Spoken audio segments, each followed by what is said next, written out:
Welcome everybody to the Social Dig, the greatest underrated show on the World Wide Web. I am your host, Mr. Rob G. And as always, we're going to be digging into the topics that keep you talking and the talk that keeps you thinking. So come on in, kick your feet up, get comfortable, get an ice cold beverage or a warm beverage and get ready to join the conversation. Yeah, so we're back again, episode 2, season 2, episode 2, man. I'm loving it, back on the normal grind over here at the Social Digs, feeling good to be back to my normal programming, man. You just don't know, you know what I mean? Got the after hours on lock, you got to get the Social Dig back up to where it needs to be. And we're going to talk about some, things that really matter to humanity, right? So UFOs, obviously, because it's the biggest thing in humanity's history, this time that we're in right now. But there's other issues, right, that are important to humanity, and there are things that we could do to positively affect the outcome. Scientology is one of those things. It's been something I've been looking at for years. I'll tell you a story about that in a minute. But first, let me just go ahead and welcome anyone who's in here at this point. We'll kind of get into it. T-Bone, MRG, thank you.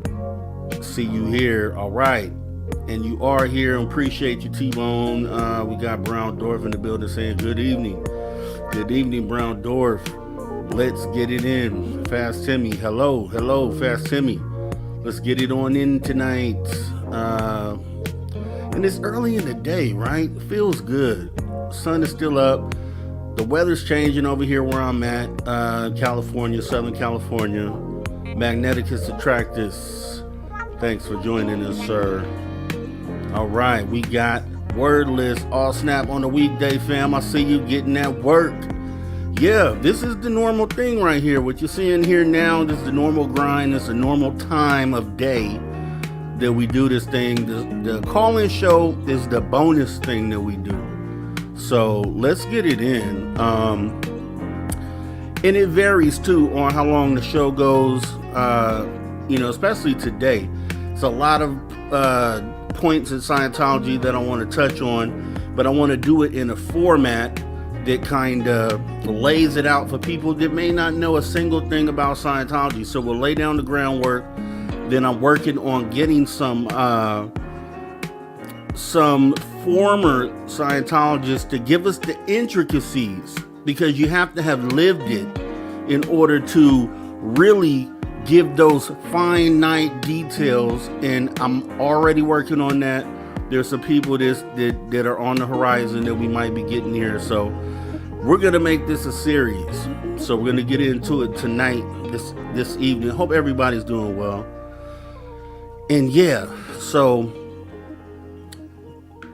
once again, the call-in number, and I'm going to go ahead and bring this up because it's not a call-in for today, but the call-in number for you to leave a message at any time is 856-843-3444, or that's 856-THE-DIGG. You can call anytime. You can call to say, hey, what's up? You can send a text message. You got something, you took a picture of UFO, or you saw something, you can go ahead, take the picture, send it right on over. I receive texts on that number, voicemails, and then phone calls when we do the live show. So definitely want to make sure that you got that number locked in your phone. Let's do that. Let's get it locked in the phone. That way, when you're ready to use it, it's already right there. Okay, so with that being said, it looks like we got a Maggie M10 sighting. Maggie M10, hey, Mr. Rob and all, hey. All right. Okay, so yeah, we're going to kind of ease into this because I got a pretty good, this is a pretty long presentation. This episode pretty much is, we're going to cover the beginning of Scientology, right? The cult of Scientology, let's say. Let's not even give it any props, right? The cult of Scientology. So it's going to be L. Ron Hubbard, the founder of this cult. We got the Sea organization, a lot of things that came, just the groundwork, the basics that set up Scientology. And then we're going to get in on episode 2 into the new era. Getting this started, the cult of Scientology. And it can't be said any other way. And I'm going to ask you at the end of this, there are some things that I would say you should look into. Here's what I'll say. By the end of doing this, I'll ask you at the end of this show, but as we go, week to week, and whenever these ones come up, I want you to look at what's being said here and then look around you in your life. Look around you and see if you see some of the same traits or characteristics. See if some of this stuff rings familiar to you in your own life. Because I have some shocking points to make, and it's kind of, I think I've said this before, but I'm going to hold it until the end of this presentation here. So we're going to go ahead and get this started. So Scientology's founder, which everybody knows, they have a street named after this guy in Los Angeles. They have so the Blue Scientology building is on L. Ron Hubbard Way. So they gave the man a street, right? They gave him, this is a cult. They gave this man a street in Los Angeles, L. Ron Hubbard Way. That's where the Blue Scientology building that you see in all these, in what's on the thumbnail, that's on L. Ron Hubbard Way. And that's where I was when security came out. So this is L. Ron Hubbard. So L. Ron Hubbard, he's born March 13, 1911, into a military family, embarked on a life of diverse experiences that laid the foundation for his later endeavors. Raised amid constant relocations, Hubbard faced challenges in high school and made unsuccessful attempts to join the Naval Academy before eventually attending George Washington University. In the 1930s, Hubbard ventured into the world of pulp fiction, earning recognition for his contributions to publications like Unknown and Astounding Science Fiction. Despite financial struggles, he gained prominence as a prolific writer, with his novel Final Blackout receiving acclaim. And that's the thing. L. Ron Hubbard actually, in the beginning, was a successful author.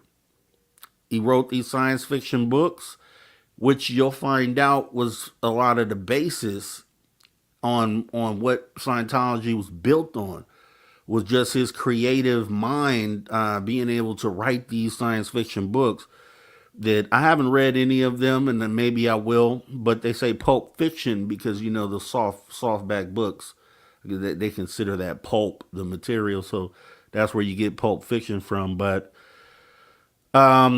besides him being an author, so he was a successful author before he did anything in Scientology. Hadn't even thought about it. This was what he was doing. And World War II, let me see, right around World War II, he went into the Navy, brought controversies for Hubbard, including command issues and mistaken combat incidents.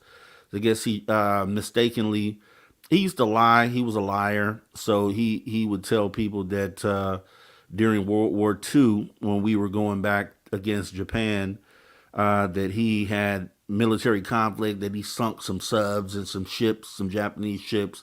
But he was doing things more along the line of bombing or misidentifying targets. And they said he shelled or bombed a Mexican island and ended up being pretty much demoted or discharged from the service.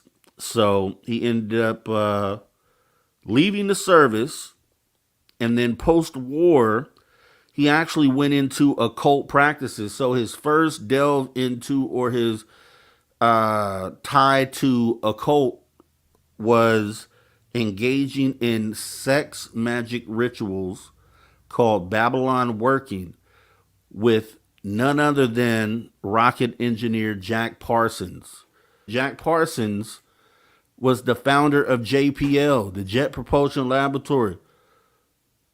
JPL makes rocket engines and all that. This is prior to him founding that. But L. Ron Hubbard ended up meeting this guy and becoming like his assistant.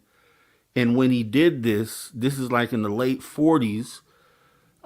Jack Parsons was into this weird occult type of weird stuff, right? He was like a fan of Aleister Crowley, who was into some weird stuff over in England, and they were doing like weird stuff, okay, at this location down in Los Angeles. I can't really say exactly what they were doing, but it was definitely not cool. But the ritual was called Babylon working, and if you look more into that, then you'll understand why I'm saying that. But so that was kind of like the first getting into the occult, his first like delve into it. So you got the science fiction, which he's done from pretty much 1930 all the way up until this point, in 1948. He's still writing as an author, but then he gets introduced to the occult. So he has the ingredients as far as the topics and things he's writing about for Scientology. Then he gets introduced to the occult. So these two things are kind of intermingling, intertwining. And then literally, he actually moved to Savannah, Georgia after working with Jack Parsons, because he actually had an affair with Jack Parsons' wife, which is, her name is Sarah something here. I can't get her last name, but this lady, this lady that Jack Parsons was with, it was really weird because it was at the time of free love, and they technically weren't together, but they were. But Jack Parsons was involved in this weird sexual stuff, so his girl kind of, him and or her and L. Ron Hubbard kind of got together and they actually left. Right, they moved to the East Coast. At that point, that's when he opened a psychiatric clinic and began laying the groundwork for what would become Dianetics. So that was about 48. He was with Jack Parsons. So now we're moving into 50, which is when he actually ended up releasing Dianetics, which wasn't the Dianetics that is currently out. Actually, it was a different version. It wasn't more, because Scientology wasn't a thing at this point. But the whole idea of being able to exercise, these thetans, or which he wasn't even calling them that yet, though, but the same idea of going through this therapy where he would make suggestions to you or ask you to, he'd have therapy sessions where he'd have people lay down in front of a crowd and give them like these sessions, and people would pay for them based off his book, but it was not Scientology based at the time. And you'll kind of find out what happened to that and how the real Dianetics came into play. But one session that he had, and this is prior to Scientology when he's doing the regular Dianetic stuff, he had a therapy session in Los Angeles. Challenges arose, including public scrutiny after a Dianetic therapy session failed in Los Angeles. Personal trouble surfaced with an affair, and then Sarah seeking psychiatric advice in a dramatic episode where Hubbard suspected a plot to institutionalize him. So he ended up going ahead and kidnapping their daughter. He had a guy named Don Purcell who actually was a backer or for the book he put out, Dianetics, in 1950. It was going crazy across the country. They had a lot of different therapy sessions set up. He was charging like $500 a person. They were making a lot of money, but then it kind of died out. So his investor did not get the full return. His investor, Don Purcell, did not get the full return on that investment. And so what ended up happening is he took him to court for that, because the investor had to end up filing bankruptcy. And so what he ended up getting out of that deal was the rights to Dianetics, which was the original Dianetics. So what L. Ron Hubbard did is he went ahead and kind of I think by 1953, so 3 years later, he kind of restructured what Dianetics was and kind of threw the element of Scientology into it. So he took that plus a book that he had in 1951 which was, I don't know if I have the name of that book here, but it was something along the lines of science. But it was a science related book, and he took that book and he took what he had with Dianetics and then formed the religion of Scientology in 1953. So the Church of Scientology, he said, he structured differently from he shifted the focus to Scientology, introducing the E-meter, which we'll talk about in a minute, and then marrying this new lady, Mary Whip. And then he structured the new Dianetics a little differently for the Church of Scientology, which was incorporated in December of 1953.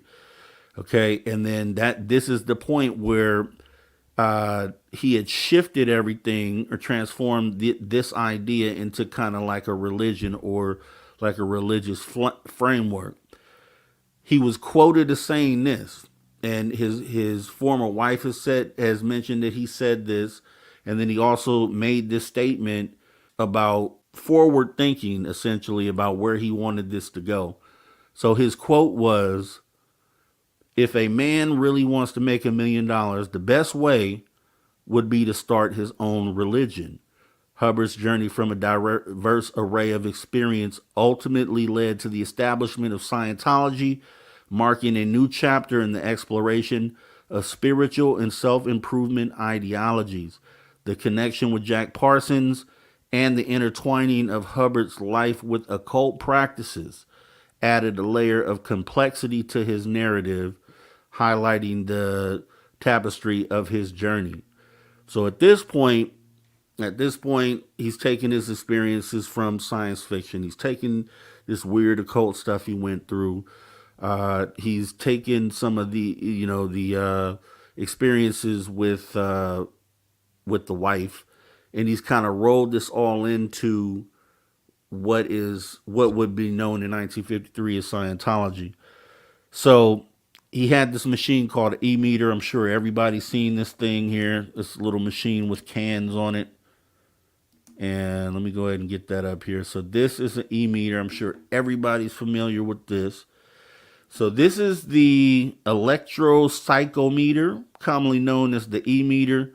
Stands as a distinctive and controversial device within the Church of Scientology, developed by L. Ron Hubbard.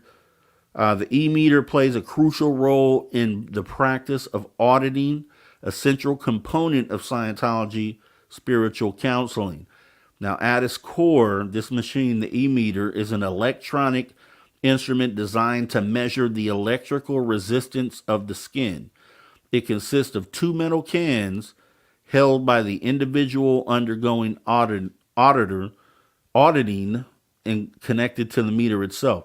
The Church of Scientology asserts that the E-meter functions as a tool to identify areas of spiritual distress or past trauma, guiding the auditor in addressing these issues. The E-meter is employed during auditing sessions where individuals referred to as pre-clears engage in conversations with trained auditors. These sessions aim to uncover and address engrams, E-N-G-R-A-M-S, engrams, negative imprints of past experiences in order to achieve a state of spiritual clarity and progression. So you would hold these things, they would send a charge through the machine, through these cans, or what they call them, the things they're holding in the hands there, and then it would read the resistance, the electrical resistance of your body, and according to where this needle moved, the needle that you see there, depending on how it moved, when they ask you a specific question, so they would ask you things like, what is there anything that's bothering you, or is there anything that you feel bad about, or just questions like that. What they're trying to do is they're trying to find the things that trouble you, that are locked into your mind. They're trying to find things that are locked in your spirit, and depending on how the needle moves when they ask a particular question, That's how they're supposed to be able to read that needle and say, okay, what were you thinking about right there? And then so the person holding the cans is like, oh, well, I was thinking about this. It was like, okay, think about that again. And then the needle is supposed to move in the same fashion. So the auditor is supposed to be trained in being able to read how this needle moves. And that way is able to like pinpoint the, a thought that that person is having that might be something that they need to look further into. And the whole idea is that when they pinpoint those things, is that they should be able to help the person kind of release that thing. And then once they've done so many sessions of auditing, which you'll see later on in this presentation, that they become totally what they call clear, or like free of these, things that are kind of holding on in their mind. And it'll go into it more in just a moment. So the next thing we get into, because this is more of the machine itself, but the actual process of what they're doing, which is auditing, is this here. And so the whole purpose of auditing, like I just kind of explained, but this will explain it better.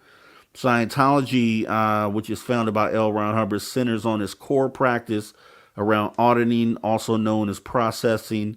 This fundamental aspect of Scientology aims to enhance an individual's abilities to alleviate neurosis. The process involves posing questions about past events while the individual holds two cans connected to an electrical resistance meter, commonly known as a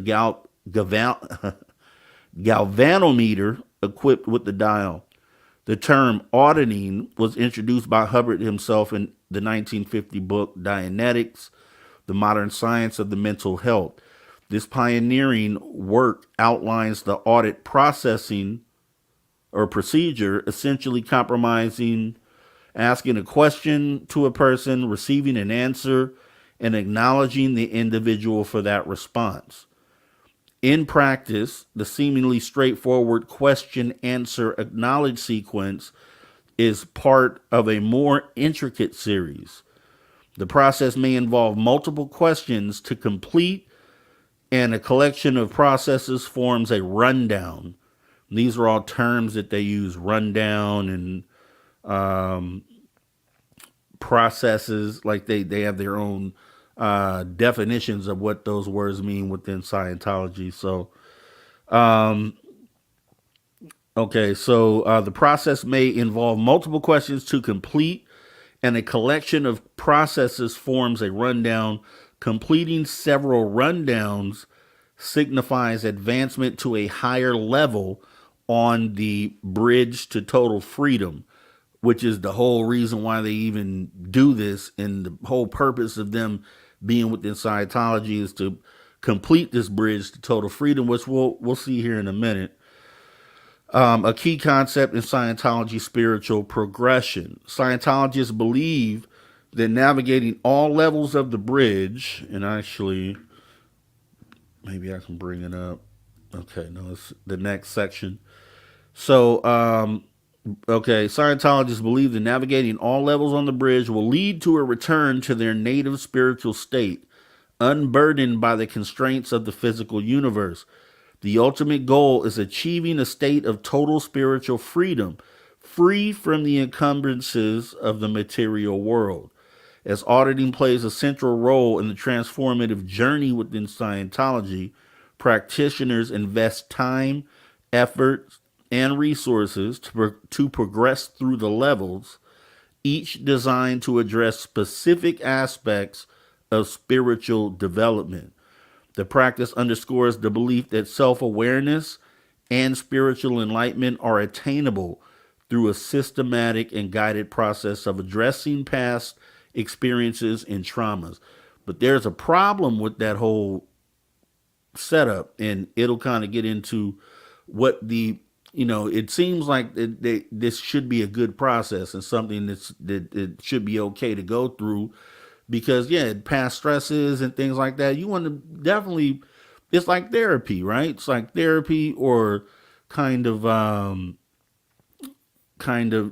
getting rid of, negative thoughts or bad memories and kind of exercising those things. So it seems like, okay, that's a good thing to do. But when you get into it, Scientology auditing process concerns. So these are some of the concerns, because essentially it's not just, they ask you questions about, like, you could, and here's where it kind of gets deep, because I got to be careful how I even word this, but the type of questions that they ask you anything, and they ask you intrusive questions. They ask you about your sexual life.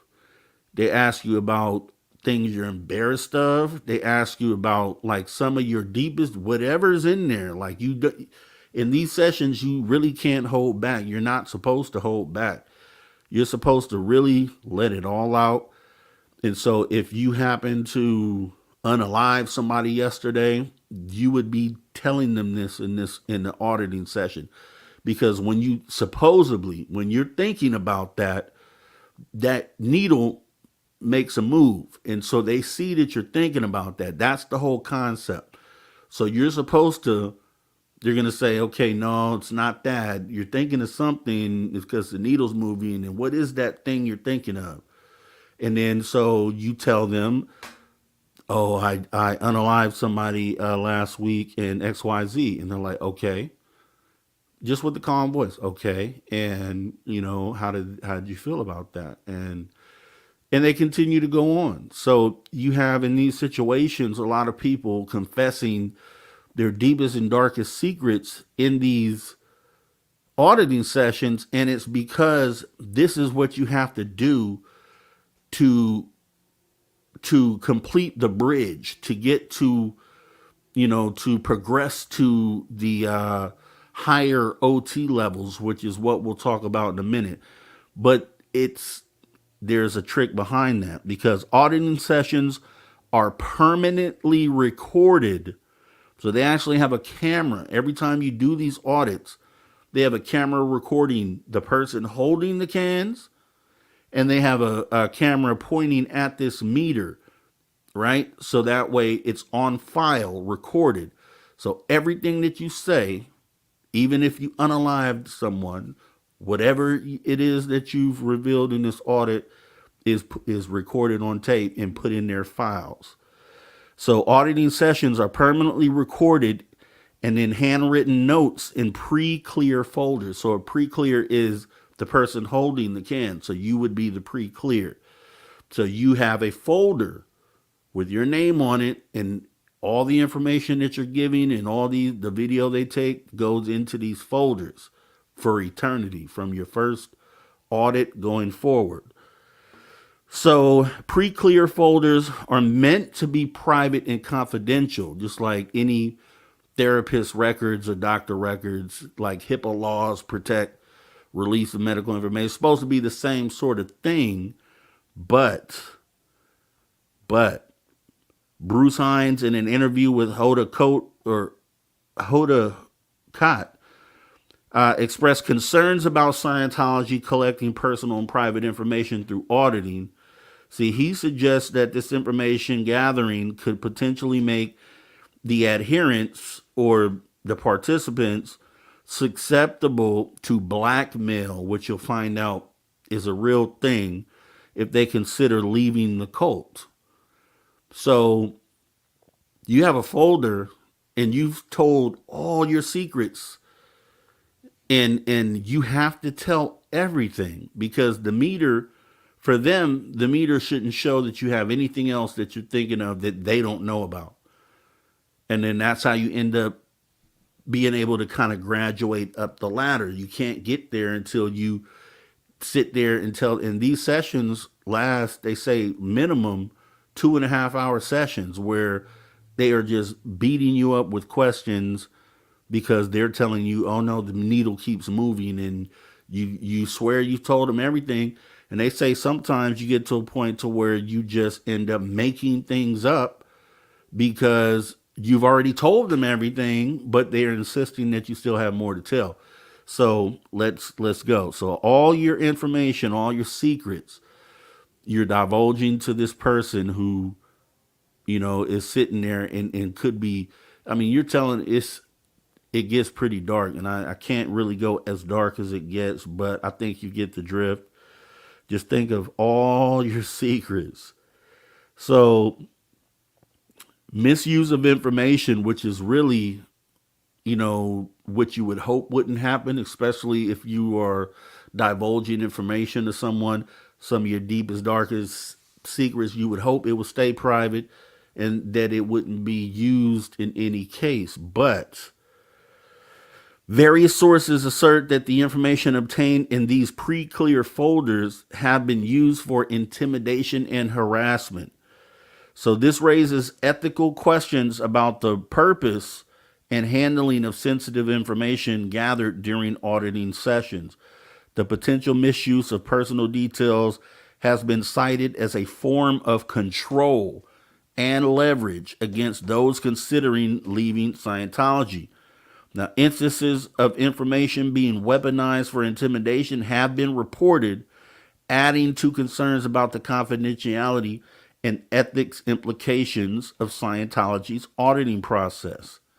So, not even just that, right? So they use, even though it's supposed to be private, if you say tomorrow, oh, I'm leaving Scientology, they open your book, they open your file, and everyone gets access to your file, and they may do some underhanded things with that information to defame you or to force you into not leaving, and which is how they keep a lot of control on everybody there, because they begin auditing you at a young age as kids. So, I think you understand what SA is, right? You can read between the lines, but you have people that in their auditing sessions admit to those sorts of things. I mean, that level of things. So that plus worse things, because they truly believe that they have to get those things out of their system in order for them to be clear to where they can move up this ladder. So, but then, like I said, when it gets to the point to where they want to force them to do something, or somebody's thinking about leaving, and they don't want you to leave, then they pull that folder out, and then it's like, hey, we got all this information on you, and that's why we'll get in. We won't really get too much into it today, but think about that on the level of celebrity, right? Think of, because celebrities are susceptible to the same audits and the same video recordings. So you can imagine whenever you've looked at a celebrity, like, why is that person in Scientology? Now you kind of know why. Because they have a book on them where they make them tell their deepest, darkest secrets. And some of the stuff is too embarrassing to come out, because it would end their careers. It would do so much damage that it's insane. So when you see that, then you see what the control mechanism is and how they actually keep them doing this crazy thing in this cult. But so moving on to that. Oh, and then aside from that, that's just the normal auditing process. So you do so many to get to the next level. You put in so many hours of audits to move yourself up the ladder. Plus you pay money on top of that. But if for some reason Scientology suspects that you've broken any of the church rules, you have to actually pay for another audit, and which is called a sec check or a secondary check, and they re-audit you again and make you pay for it if they even think that you've broken a rule within Scientology. And it's a way to stop you from excelling or getting up the ladder, because obviously once you get up the ladder, then what else are you going to do as far as them getting money from you? And we'll kind of get into what that whole thing is. So they have something there that's called the C organization. I don't know if you've ever heard of this, but L. Ron Hubbard formed something called the C organization. So this section is going to be the C organization and the 1 billion year contract. 1 billion year, billion with the B, right? So how this all came together. So basically in and this is what they wear, what you're seeing here. These are their uniforms for the Sea Org, or were. I don't know if they still they wear something similar to this now, but this is when they were still on the ship, which technically they still are, but they aren't. We'll get into that. So in 1967, L. Ron Hubbard, the visionary founder of Scientology, established a unique and elite group known as the Sea Organization, or the Sea Org, comprised of the most dedicated members of the church. The Sea Org lived communally and held senior positions within the church, initially based on 3 ocean-going ships, which I think I have a picture of one of them here. So one of the 3 ocean-bound ships, the Sea Org eventually moved its operations to the Flag Land Base in Clearwater, Florida in 1975. And that's kind of what Derek Galloway was talking about, with Scientology being so big out there. They pretty much have, if you look up a town called Clearwater, Florida, they've been there since 1975, and they almost pretty much own the town. And they actually tried to own the town, which got them into a little bit of trouble, which we'll get into in a minute. But a distinctive feature of Scientology is the commitment some members choose to make through the signing of a 1 billion year contract. This symbolic agreement represents a profound dedication to the principles and practices of Scientology, transcending the literal interpretation of a billion years to symbolize the timeless nature of the soul and the eternal journey towards self-improvement. The concept of the billion-year contract originated from Hubbard's vision for individuals to commit their existence to the betterment of humanity and the pursuit of spiritual enlightenment. Despite the metaphorical billion-year time frame, signatories perceive this commitment as an everlasting dedication to the spiritual journey. The voluntary act of signing the billion-year contract is a choice made by individuals deeply connected to Scientology's principles. It signifies a willingness to engage in lifelong service to the religion's goals and ideas, reflecting a desire to contribute to the spiritual well-being of themselves and others. Those who sign the billion-year contract often become members of the Sea Organization. This religious order is dedicated to delivering Scientology services and upholding the ethical and moral standards of the religion. Sea Org members demonstrate unwavering dedication, working tirelessly to ensure the widespread dissemination of Scientology teachings. Now, that right there already sounds like when I was a kid, when I was younger, I used to try, adults used to try to recruit kids into different religions. And so, I was a person, I went to church with my grandmother, Church of Christ. I've been to Baptist church with other people. I've just moved around. I never really stuck to one thing. I just tried it out, right? Because I'm young and I'm just living life and I'm trying things out. But there were some of those places that I went that sound like, some of this stuff here. So, and I won't say any names because I don't want to offend anyone, but I've tried some things, and some of these things have some of the characteristics of the things that we're talking about right now. Then you can put those things together yourself. But let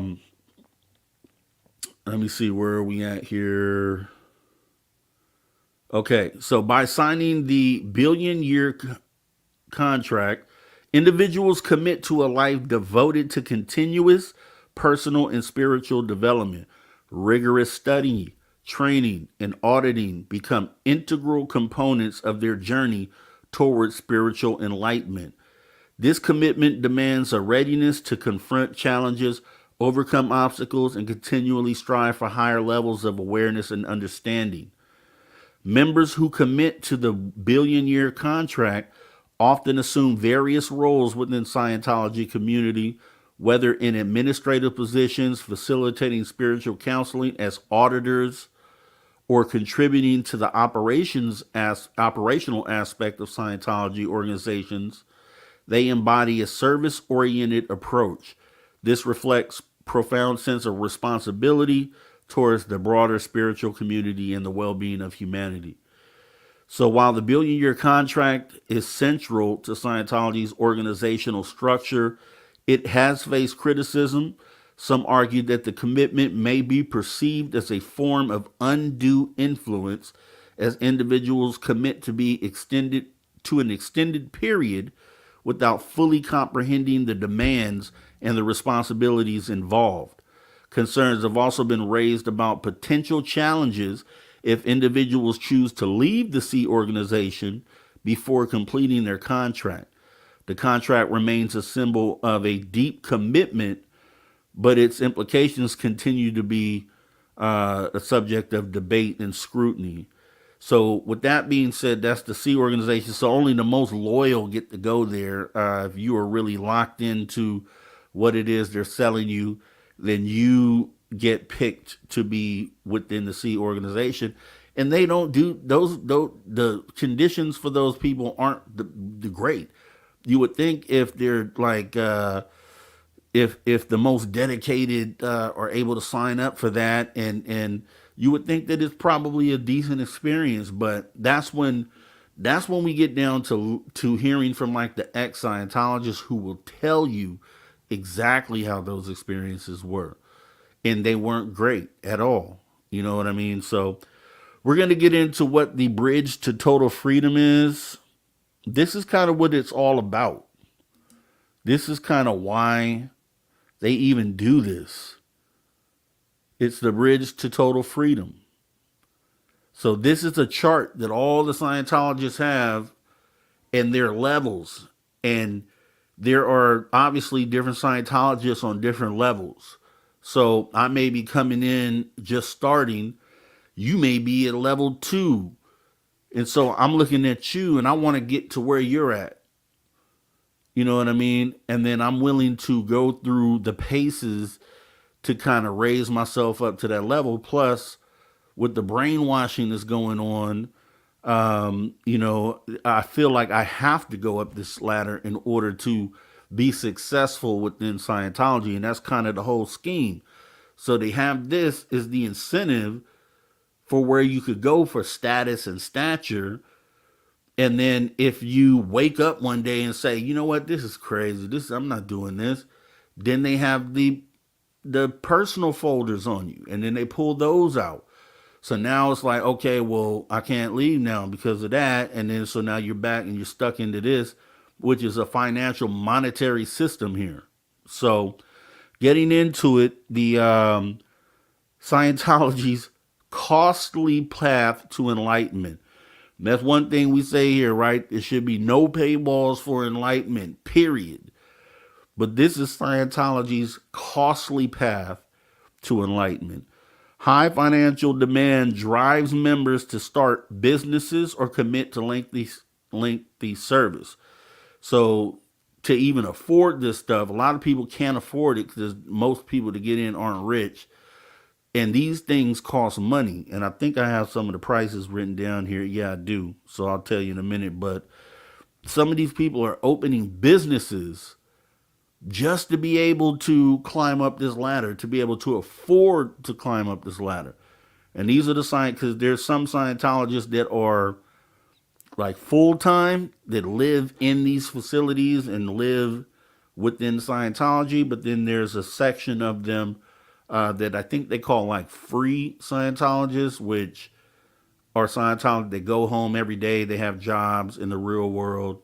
So there's a subset of them that are just around us all the time. So you could see a Scientologist who you wouldn't even know because they're living a normal life like you. But then there's majority of them live within these facilities and, behind these locked doors. But immortality pursuit begins with OT level 1. And I think I have some graphics here for this.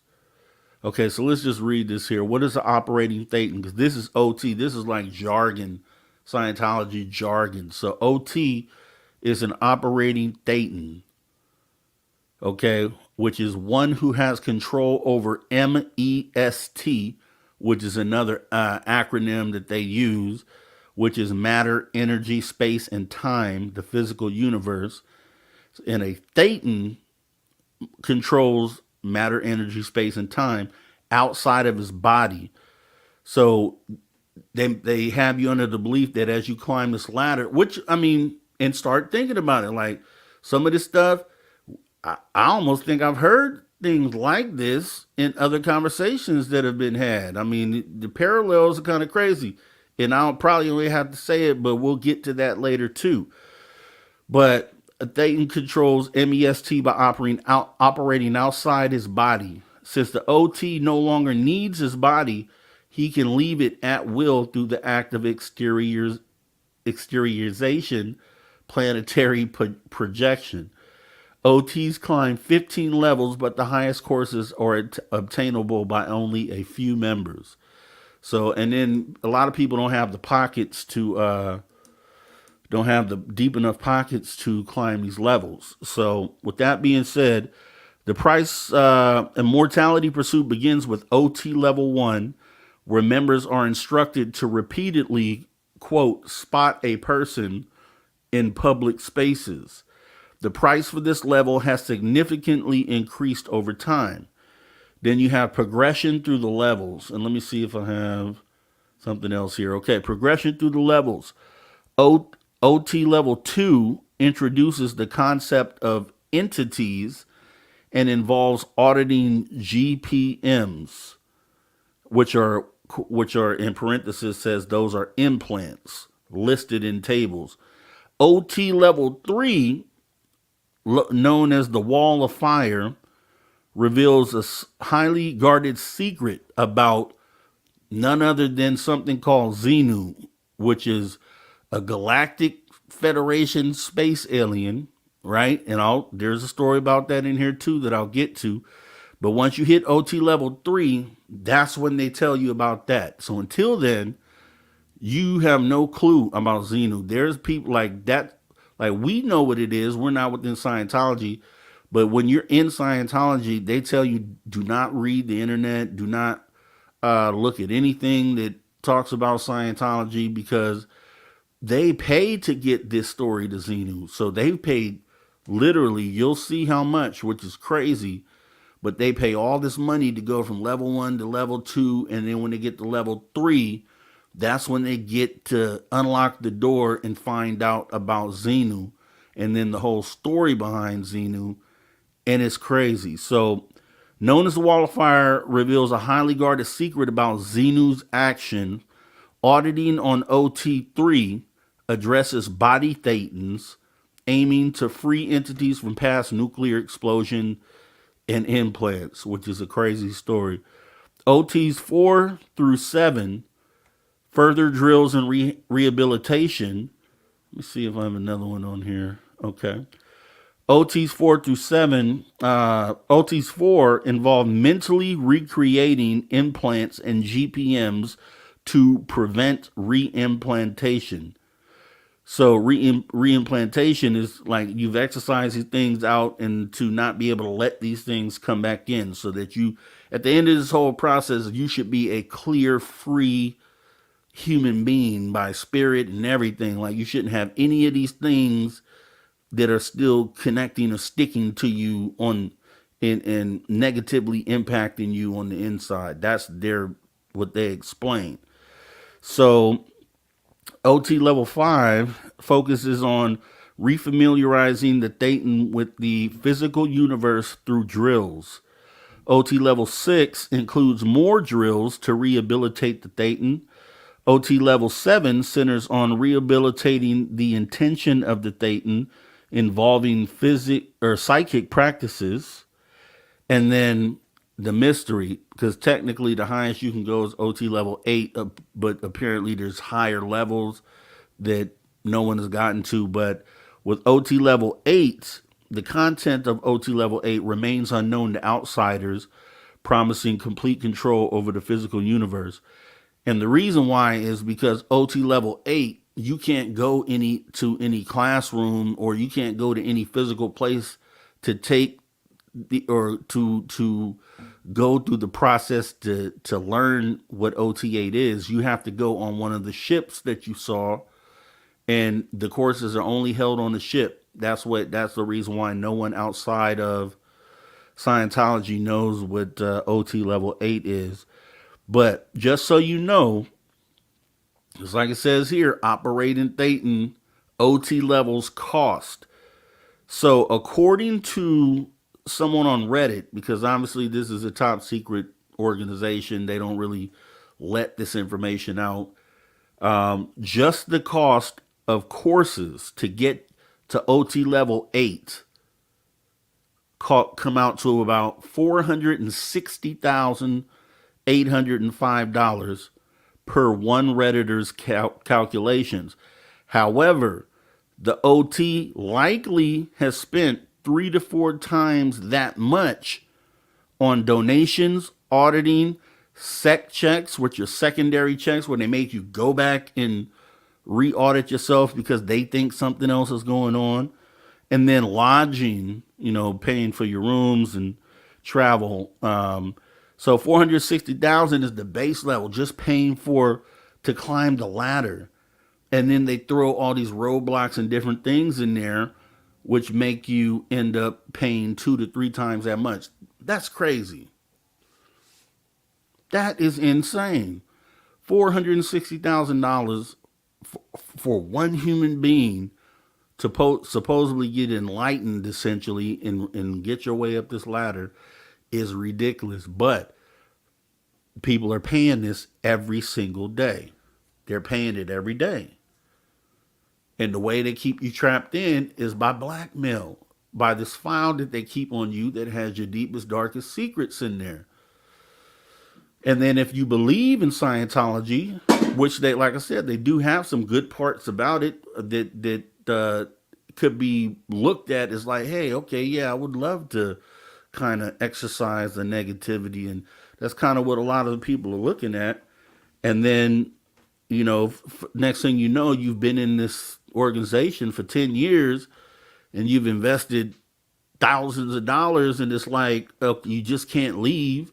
You know what I mean? It makes you want to finish what you started, even though you don't even know where you're going, really. And that's how they get these people. And these people are trapped in there and they can't get out.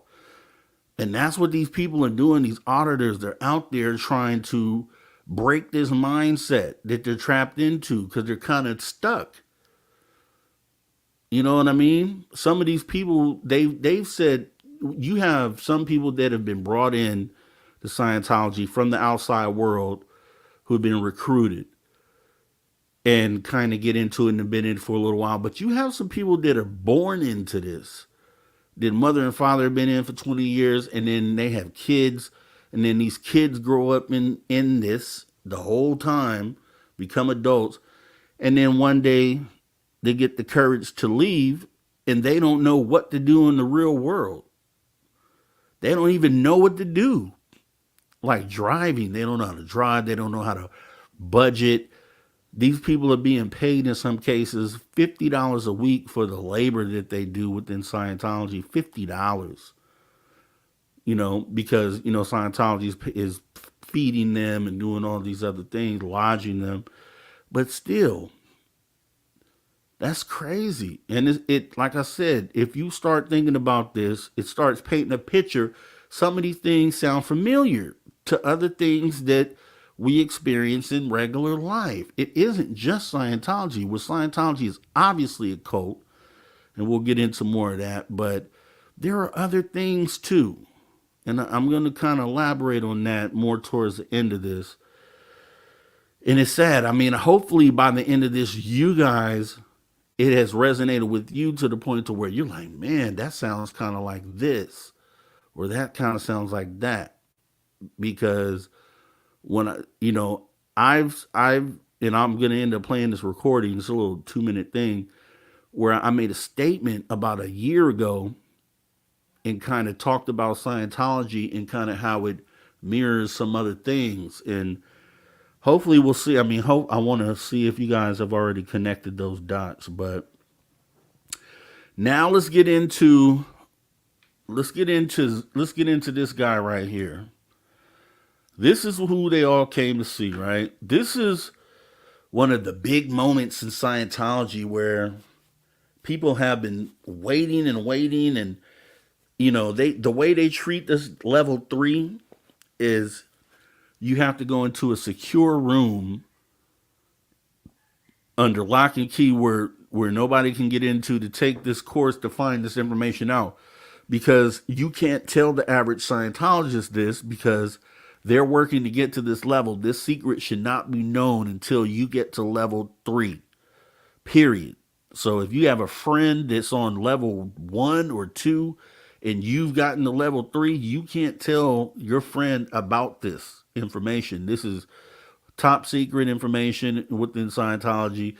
And when they leave, it's almost like a skiff, right? Like a secure room. Once they leave the secure room with this information, they have to keep it like handcuffed to their wrist and locked up in a briefcase, like under lock and key. Like it can't be available to anyone who has not reached this level. So introducing Xenu. Xenu is an alien. Okay. Now, just on the face of that, we're in ufology, right? So aliens aren't anything really weird, right? When you think about it. But let's get into the story. Intro to Xenu. Okay, within the vaulted chambers of Scientology's secret teachings lies the captivating tale of Xenu, a narrative reserved exclusively for advanced members enrolled in the enigmatic advanced technology doctrines. The story unfolds in OT level 3, shrouded in secrecy and veiled from the eyes of novice practitioners.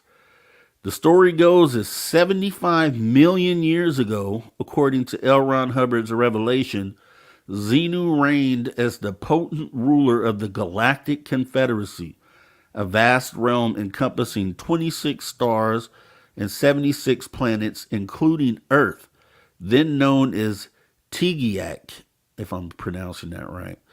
The Galactic Confederacy mirrored our civilization, teeming with overpopulated planets and citizens engaged in everyday activities reminiscent of the mid-20th century. Facing imminent overthrow, Xenu devised a sinister plan to rid his dominions of excessive population. Collaborating with renegades, he quelled opposition from the benevolent, loyal officers. The aid of the psychiatrists facilitated a mass paralyzation of billions, masking the nefarious act as, quote, income tax inspections. Subsequently, the abducted populace was transported to Earth in a spacecraft resembling Douglas DC-8s, without the fans, without the engines. Upon reaching Tigiak, victims were stacked around volcanoes worldwide. Hydrogen bombs plunged into the volcanoes, unleashed a cataclysmic blast, decimating physical bodies but sparing a select few. The disembodied souls, termed Thetans, soared into the atmosphere but were ensnared by Xenu's forces using an electric ribbon. Funneled into vacuum zones, they underwent a surreal experience, a 36-day screening, so a literal screening. So we're talking about sitting down in a movie theater, essentially, watching a screen. So this is how it's described. A 36-day screening of a 3D super colossal motion picture. This marathon movie, described by Hubbard, implanted various misleading data, forming the infamous R6 implant. The contents included distorted memories of God, the devil, and space opera woven into the fabric of world religions, notably implicating Roman Catholicism and the crucifixion. Hubbard asserted that the interior design of modern theaters echoed the unconscious recollection of Xenu's implants. Post-implantation Thetans, robbed of identity, congregated into clusters and compromising a few thousand, these clusters, now body thetans, latched onto surviving bodies, influencing and affecting everyone except Scientologists who underwent specific steps to liberate themselves. In a climactic twist, the loyal officers eventually overthrew Xenu, imprisoning him eternally in a mountain, shielded by a force field sustained by an everlasting battery. Tejiak, Earth, deserted by the Galactic Confederacy, became a marked, quote, prison planet, familiar term, enduring recurrent alien invader forces. So, pretty wacky story, right? Pretty wacky story, if you ask me. Wacky, or is it? Some of those terms sound familiar, though, right? I don't know, man. Oh man, I don't know. We'll get to the end, but there's some things that it seems like I've heard before outside of Scientology, and I hope you're kind of zeroing in on that stuff, right?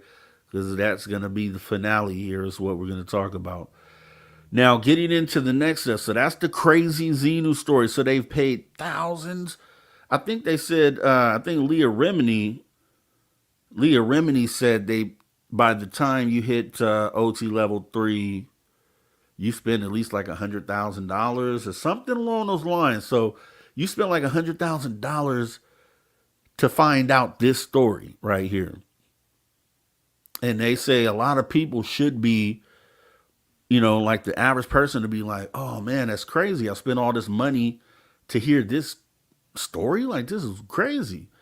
But they feel like they've invested so much, or they feel silly for having invested so much, so they continue going on. So it's like a mental thing. So the whole time you're being broken down by these audits and the information that they put into your folders, and then just the psychological mindset of am I silly for doing this sort of thing? But you're already $100,000 in, and and you're like, well, I've gone halfway. I might as well finish. And that's what they're wrestling with in there. They're wrestling with all those thoughts, right? But Scientology is supposed to be about freeing you of these things. So guess what? You're probably going to need some more auditing sessions after that, right? And that's kind of what they do. It's like it keeps going and going and going. So it's crazy, right? And it's just crazy. All right, so we're going to get into the next section here. So this is it's kind of where it starts taking an evil turn, right? So suppressive people, or suppressive persons, or SPs, is what they call them. It's a term that they use, the Scientologists use, for people that pretty much they feel like are out to attack Scientology, or have done things or been around people that they feel would adversely affect Scientology. So we're going to get into what those are right now. So the intricate suppressive people, suppressive person, or SP, which they call it for short, is the intricate web of Scientology doctrine. The term suppressive person, SP, holds a central place, designating individuals considered disruptive and harmful to the progress of Scientology practitioners and the movement itself. Coined by Scientology founder L. Ron Hubbard, the concept asserts that approximately 2.5% of the population comprises these antisocial personalities. Scientology, known for its enigmatic doctrines, applies the SP label not only to those who exhibit traits associated with antisocial behavior, but also to perceived enemies of the church, including historical figures like Adolf Hitler. Wow. This expansive categorization reflects Scientology's emphasis on identifying and confronting those deemed detrimental to its ideals. According to Hubbard, the influence of suppressive persons extends beyond their direct actions, creating potential trouble sources, or PTS, around them. A PTS, defined by Scientology as someone adversely affected by a suppressive person, is seen as a source of trouble for themselves and for others. Hubbard went further to suggest that the effects of suppressive persons resonate broadly, predisposing 20% of the population against Scientology. The church's glossary defines suppressive persons as those possessing characteristics and mental attitudes leading them to suppress others, even describing them as antisocial personalities. Scientology emphasizes the vehement opposition exhibited by these personalities towards any group or activity aimed at improvement. Policies and practices within Scientology outlined in the Introduction to Scientology Ethics, which is an ethics book that they have, come into play when individuals are perceived to be under the influence of suppressive persons. Such connections are considered detrimental to an individual's well-being, potentially jeopardizing their participation in Scientology classes and counseling. To address this, the church provides guidelines involving education about the suppressive person phenomenon and a systematic process to resolve the situation and mitigate negative effects on the parishioner. Now, Leah Remini, if you remember her, she was Kings of Queens. She used to be a Scientologist, one of the big people that left, and a lot of people know who she is. But she actually gave an example recently explaining that if you're a Scientologist slash business owner, because like I said, some are in and live inside the orgs, but there's some that live in the real world, and they have businesses and jobs just like you and me. And so if you're a Scientologist slash business owner in the real world here, if you're declared an SP, a suppressive person, by the church, and you have any Scientologists that work for you as employees or any Scientologists that are customers of yours or suppliers of yours, they immediately cut ties with you. So your employees immediately quit. Immediately, the moment you're declared suppressive person, they are required to break contact with you. So you, and it goes down the line. So we're just talking, this is an example she gives for just like a business owner, just to know in one moment, you lose your employees, you lose your customer base, and you lose your suppliers, that the ones that are tied into Scientology. They are all told that they have to break ties immediately. So with that being said, not to mention family and friends within Scientology will do something called disconnect from you. And that's what we're going to be getting into in a moment here, what disconnection is, because it's a cold thing. So your business could be sunk immediately by Scientology declaring you as a suppressive person, life ruined, or at least ruined for a little while until you get back up. But if your whole life has been congregating with Scientologists, then most of your friends are probably Scientologists, which means you now have no friends. You have no friends at that point, because usually Scientologists are only friends with Scientologists because they consider a part of the regular population as being suppressive people automatically.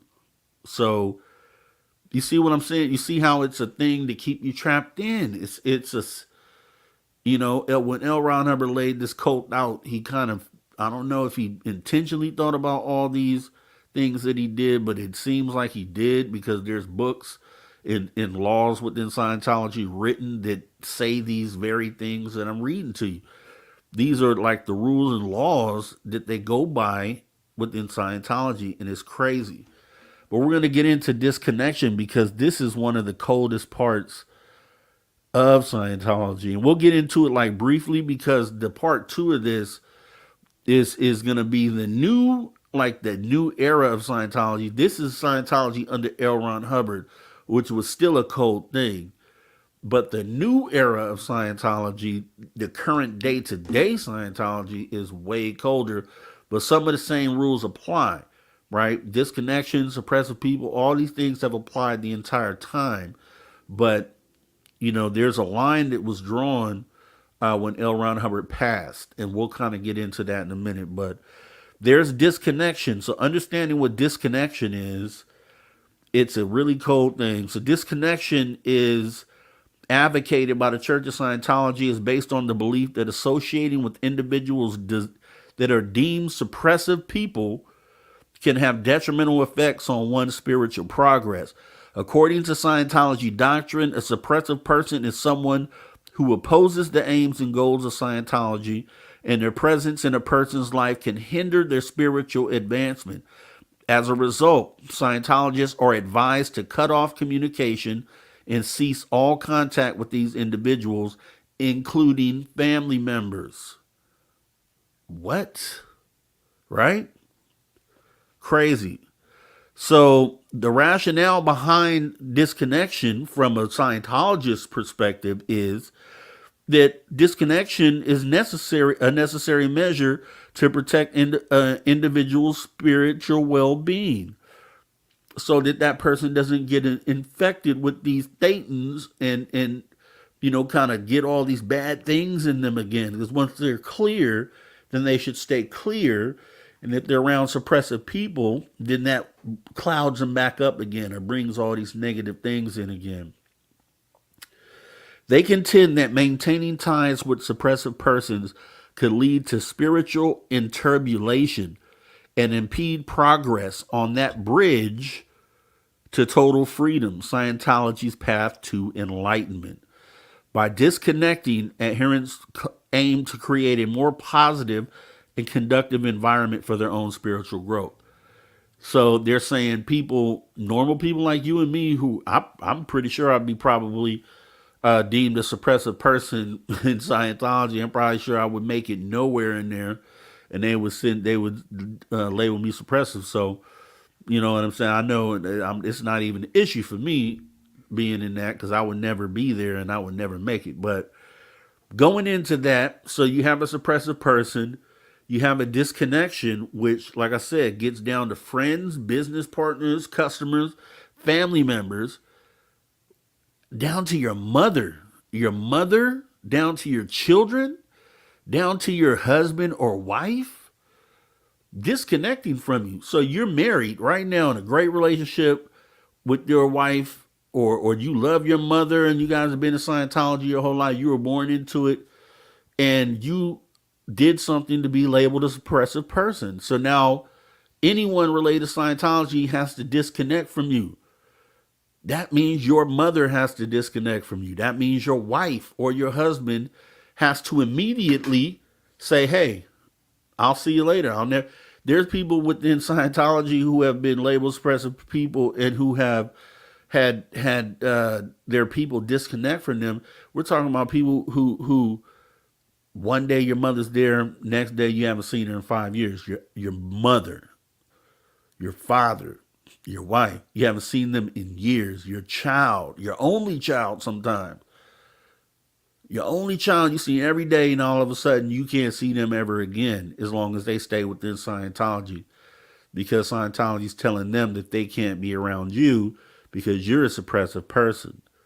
So once you're on the outside and you start making a ruckus, okay, so you're a suppressive person, you're now on the outside, you have nothing to do with Scientology anymore, and you're talking against them. You're like, Scientology is a cult. I'm glad I woke up. I'm glad I'm not in it anymore. I want everybody to know that this is a cult. They have my family trapped in there. They won't let me see my family. They made me do something called disconnect from my family. My family won't talk to me anymore. They're saying all these terrible things about me. This is something that they get into, which is called fair game tactics. So this is what they do to you when you're taking that stance. You've been put out of Scientology. Your family's disconnected. You don't know what to do, but you want to spread the word and you want to wake everybody up, right? So something like we're doing right now, like truthfully, anybody who speaks against Scientology, and technically I'm doing that right now, so I could be fair game. The story with my brother, when he went by the Scientology Center and simply just sat there for a minute, kind of looked. I don't know, like I said, I don't know if he took a picture or not. Now he's on their, he was on their radar for that moment, right? So they were using these fair game tactics against him. And then potentially, if this is the path that I stay on, which I will, because I don't care, but I'll keep making these episodes on Scientology, all these different parts, and then going to join the guys out there that are auditing, and do an episode with them, and kind of, because it's wrong what they're doing to these people in this cult, then I'm subject to fair game tactics. So if you don't know what those are, I'm going to go ahead and talk to you about those right now. So fair game tactics, it's crazy and it's cold. The term fair game was introduced by L. Ron Hubbard in a policy letter dated October 18, 1967. Hubbard defined fair game as follows, quote, may be deprived of property or injured by any means by any Scientologist without any discipline of the Scientologist, may be tricked, sued, or lied to, or destroyed. This policy essentially labeled individuals or groups critical of Scientology as legitimate targets for retaliation or harm. Targets of the fair game doctrine. The fair game doctrine primarily targeted those perceived as, quote, suppressive persons, or SPs, or enemies of Scientology. SPs were individuals who were seen as obstructing the progress of Scientology or criticizing its practices. They could include former members, journalists, government officials, or anyone who spoke out against the church. By labeling them as fair game, the church justified aggressive and harmful actions against these individuals. The fair game doctrine has been associated with a range of aggressive tactics employed by Scientology against perceived enemies. These practices include harassment, stalking, intimidation, smear campaigns, and even litigation. Former members and critics have reported incidents of invasive surveillance, privacy invasion, and attempts to discredit them in both public and private spheres. Such actions have left many individuals feeling vulnerable, fearful, and targeted. The fair game doctrine has been a subject of legal battles and controversies. The aggressive tactics outlined in this policy have led to numerous lawsuits and legal challenges against the Church of Scientology. Critics argue that fair game constitutes harassment, defamation, and even physical harm, which raises serious ethical and legal concerns. In the wake of increasing public scrutiny and legal challenges, the Church of Scientology has officially stated that the fair game doctrine is no longer in practice. However, former members and critics assert that while the official policy may have been revoked, the mindset and tactics associated with fair game continue to be employed by the church in more subtle and covert ways. So, fair game, right? Fair game is a cold thing.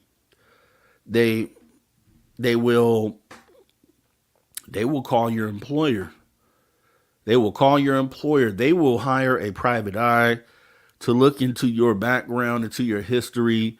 And this is something we'll end up getting into the next episode, but I'll talk to you about it. But the fair game, like in today's terms of fair game, because back then, this is pre-internet, and they're doing different things with fair game. Now they have internet and social media, things like that. But these people will call your job. They will show up at your job. They will, they'll go into that folder that we talked about. They'll go into that. If you were a former Scientologist, they'll go into that folder, take some of those deepest, darkest things that you really didn't want to tell, but they made you tell because you were in an auditing session, and they'll take that and they'll expose it. And they're not supposed to. It's against the policy of Scientology, but they'll still do it because that's part of their fair game tactics.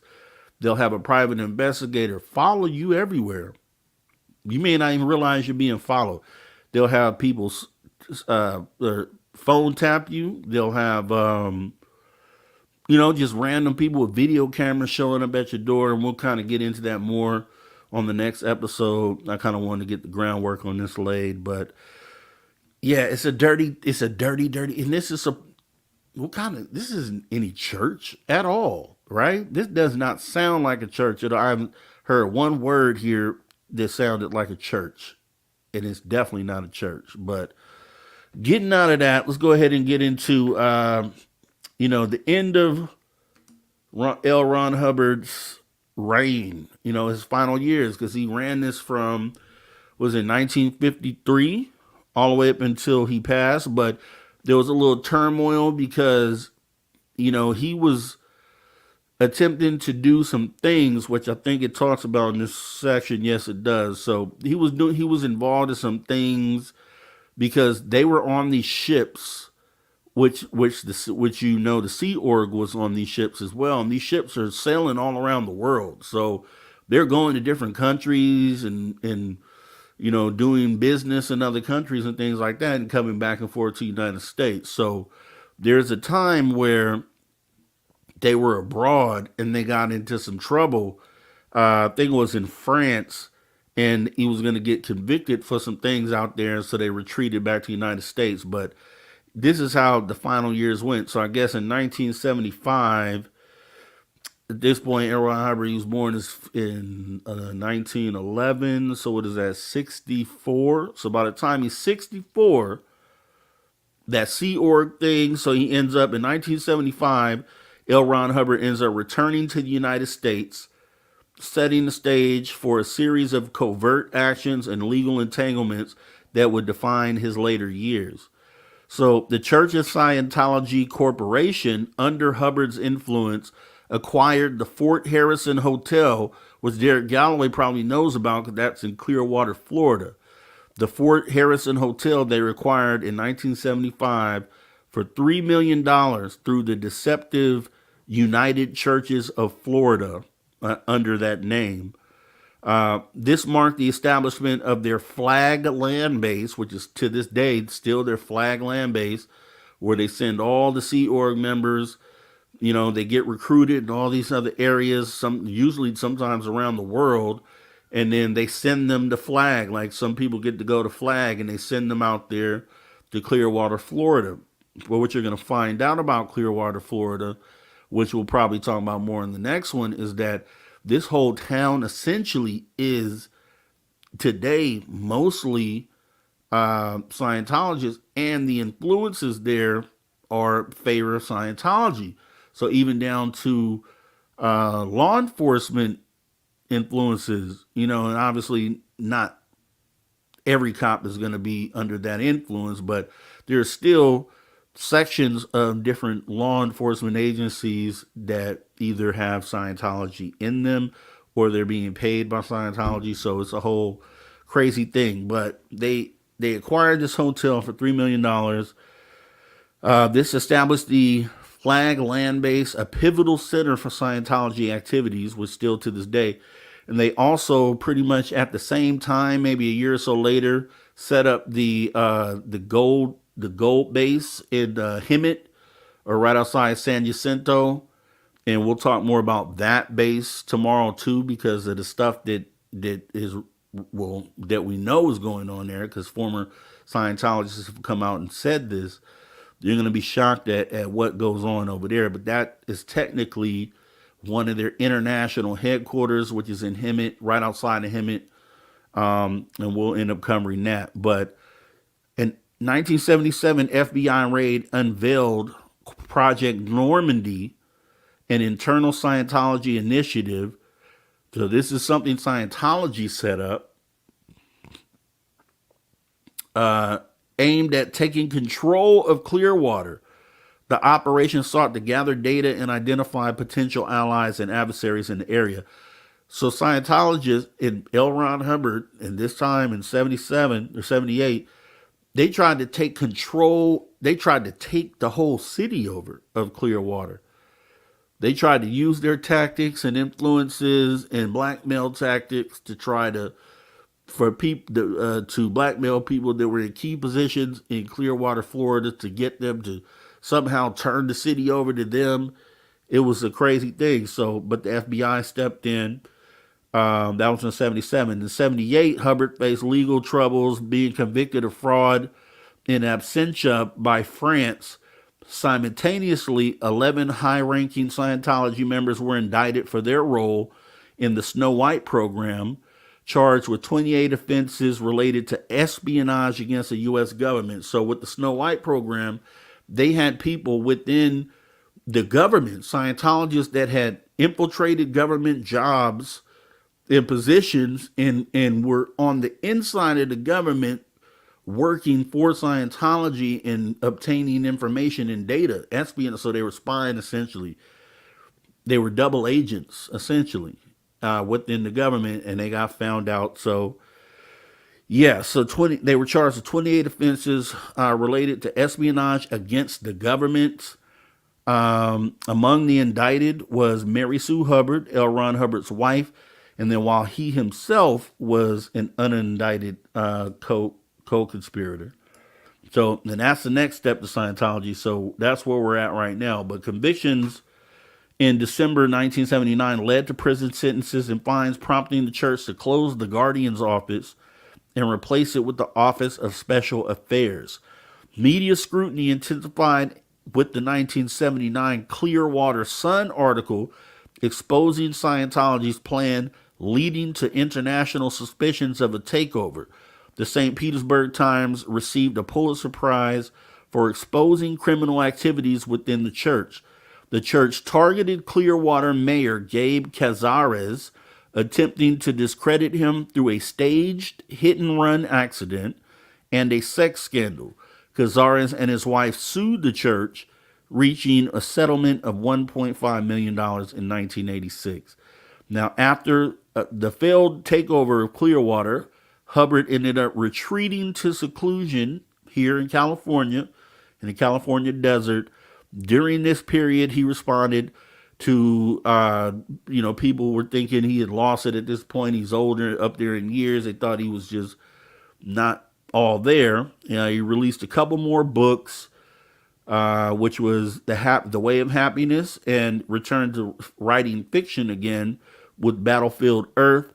And then from that point, Hubbard spent the rest of his life in seclusion, attended by a small group of Scientology officials. In 1982, pivotal church entities, including the Religious Technology Center, or RTC, and Author Services Incorporated were formed. And then Hubbard died at his California ranch January 24th, 1986, leaving behind a legacy marked by controversy, actually, in essentially cultism. Now, the wild part about this is, in his death, he had a son, L. Ron Hubbard Jr. This was a quote from his son. L. Ron Hubbard Jr. said, "Hitler was involved in the same black magic and same occult practices that my father was. The identical ones. Brainwashing is nothing compared to it. The proper term would be, quote, soul cracking. It's like cracking open the soul, which then opens various doors to the power that exists, the satanic and demonic powers. He says you take drugs in order to reach that state where you can, quite literally, like a psychic hammer, break their soul and pull the power through. He designed his Scientology operating Thetan techniques to do the same thing. It takes a couple of 100 hours of auditing and mega thousands of dollars for the privilege of having your head turned into a glass Humpty Dumpty, shattered into a million pieces. It may sound like incredible gibberish, but it made my father a fortune." And that was L. Ron Hubbard Jr. said that. That was his quote. So he knows that this is not, and obviously it sounds like he didn't get sucked into Scientology, so good for him. Then we have the next era, and this is kind of where we'll be going into on the next round, because this is a whole different ball game here. When we talk about this guy right here, so this guy took, if you thought what you heard there was bad, oh, wait till you see where this goes when this guy steps in. And he steps in pretty early, or pretty far back. We're talking about the 80s is when his reign comes in. And it's been interesting to say the least. That's where you start getting these more celebrities involved, and we'll be talking about all that. But the next era of Scientology, so going back a little bit, because L. Ron Hubbard died in '86, and this guy right here, actually, you'll find out, was like a suck up. We'll call him a suck up to L. Ron Hubbard. He was like his right hand man. He would do anything he wanted. He was young. He was in the Sea Org. He would be the guy that would run between this guy, was his name is David Miscavige. He would run between him and then run orders back to the all the other higher ups. So he was like the middleman, just like the guy, right? So what happened is he had held these prestigious positions along the way while L. Ron Hubbard was still around. And then the year in 1981 marked Miscavige's rise to prominence as he assumed oversight of the All Clear Unit, or ACU, and contributed to the establishment of the Church of Scientology International. Now, these initiatives reflected a period of significant restructuring and expansion within the church. So he kind of was taking things to another level, and, he kind of did, right?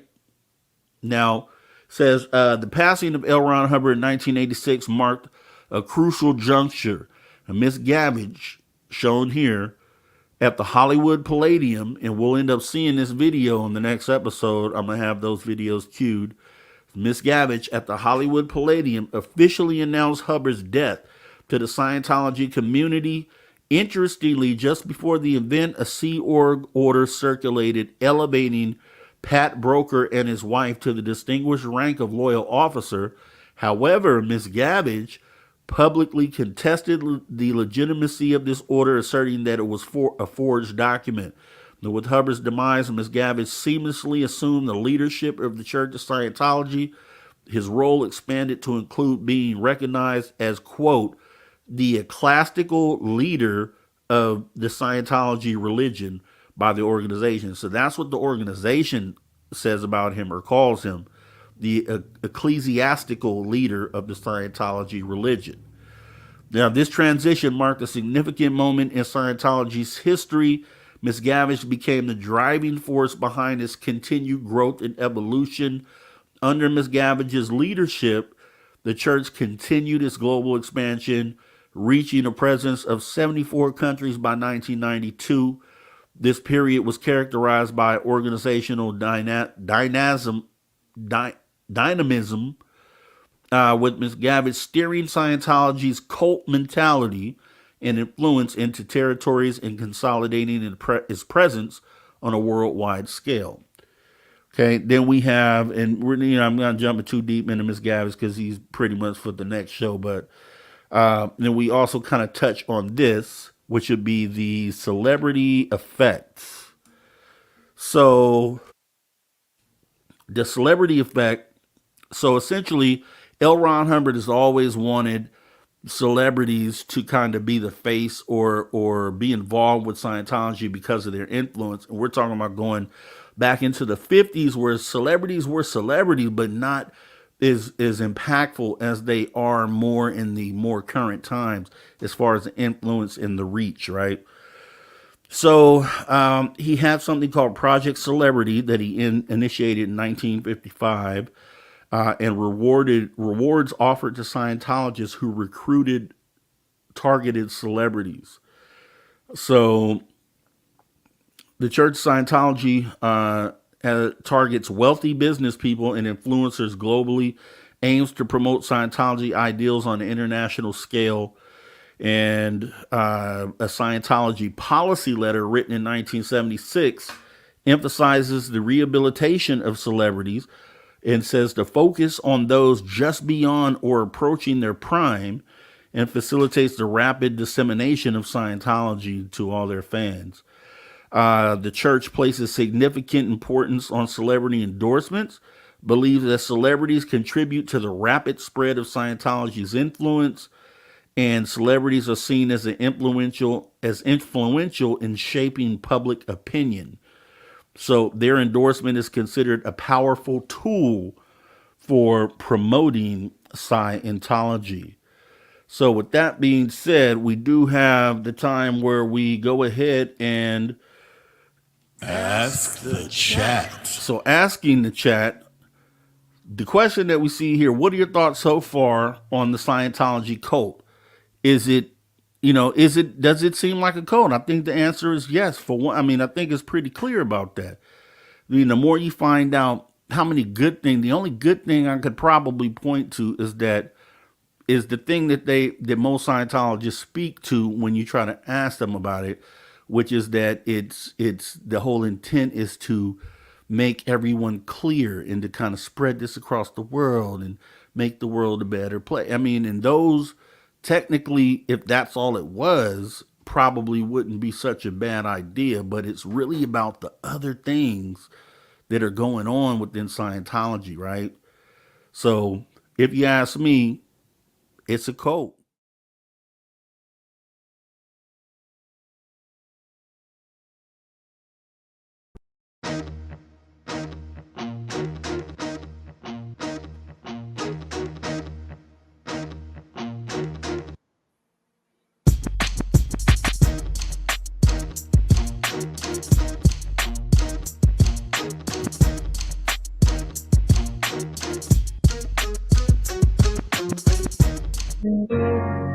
Welcome everybody to the Social Dig, the greatest underrated show on the World Wide Web. I am your host, Mr. Rob G, and as always, we're going to be digging into the topics that keep you talking and the talk that keeps you thinking. So come on in, kick your feet up, get an ice cold beverage or a warm beverage, get ready to enjoy the conversation. Yes, we are back with the Social Dig here. This is an episode that has been long coming. We did part 1, as you know, earlier this year, episode 2, the Cult of Scientology. Now, this is the Cult of Scientology part 2. We're going to kick off pretty much right where we left off. A lot of information in the first video, and we're going to do the same here in the second video as we go ahead and build the framework. Because as I said before, Scientology is a huge topic and subject with so many intricate pieces of the goings on. So we're in the process of building the home, the framework, and then we're going to furnish that thing as we go forward and do additional episodes in regards to something that's a problem out there, a cult, a real live cult of Scientology. Yes, here, the cult of Scientology, the celebrity effect. If you recall, the first episode that we did here was really outlining how Scientology came to be. Its founder, L. Ron Hubbard, going through his life and a lot of the things that he laid down as the leader of Scientology, a lot of the rules that were written into stone for them to follow today. And as we got towards the end of that, we covered, just to give you an idea of what we did cover, we covered the C organization or the C org. We covered audits. We covered the e-meter that they use for the audits. We covered the OT levels, the levels that they have to get to in order to have information divulged to them as Scientologists. And I believe it's OT level 3, where they got to hear about the mysterious Xenu and the whole story behind that, which we did go over in our episode 1 of Scientology. Also, suppressive persons, SPs, things that you are labeled if you stink or speak outside of Scientology. Also, we covered briefly disconnections, which we'll also cover more tonight. We covered the fair game tactics, the tactics they use against people who defect from Scientology or who speak ill of Scientology. We covered that. We'll be talking more about that tonight. We covered L. Ron Hubbard in his final years and kind of how he had to go into seclusion in pretty much until his death. And in that interim period is where we had David Miscavige, who is the current president, if you want to call him, or leader of Scientology, who had stepped forward. And I'll read this quote. This was from L. Ron Hubbard Jr.'s L. Ron Hubbard's son, L. Ron Hubbard Jr. I read this in the first episode, but I'll start it off with this.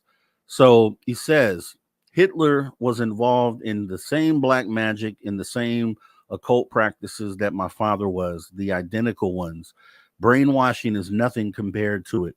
The proper term would be called, quote, soul cracking. It's like cracking open the soul, which then opens various doors to the powers that exist, the satanic and demonic powers. Says you take drugs in order to reach that state where you can, quite literally, like a physic hammer, break their soul and pull the power through. He, meaning Hubbard, designed his Scientology operating Thetan techniques to do the same. It takes a couple of 100 hours of auditing and mega thousands of dollars for the privilege of having your head turned into a glass Humpty Dumpty, shattered into a million pieces.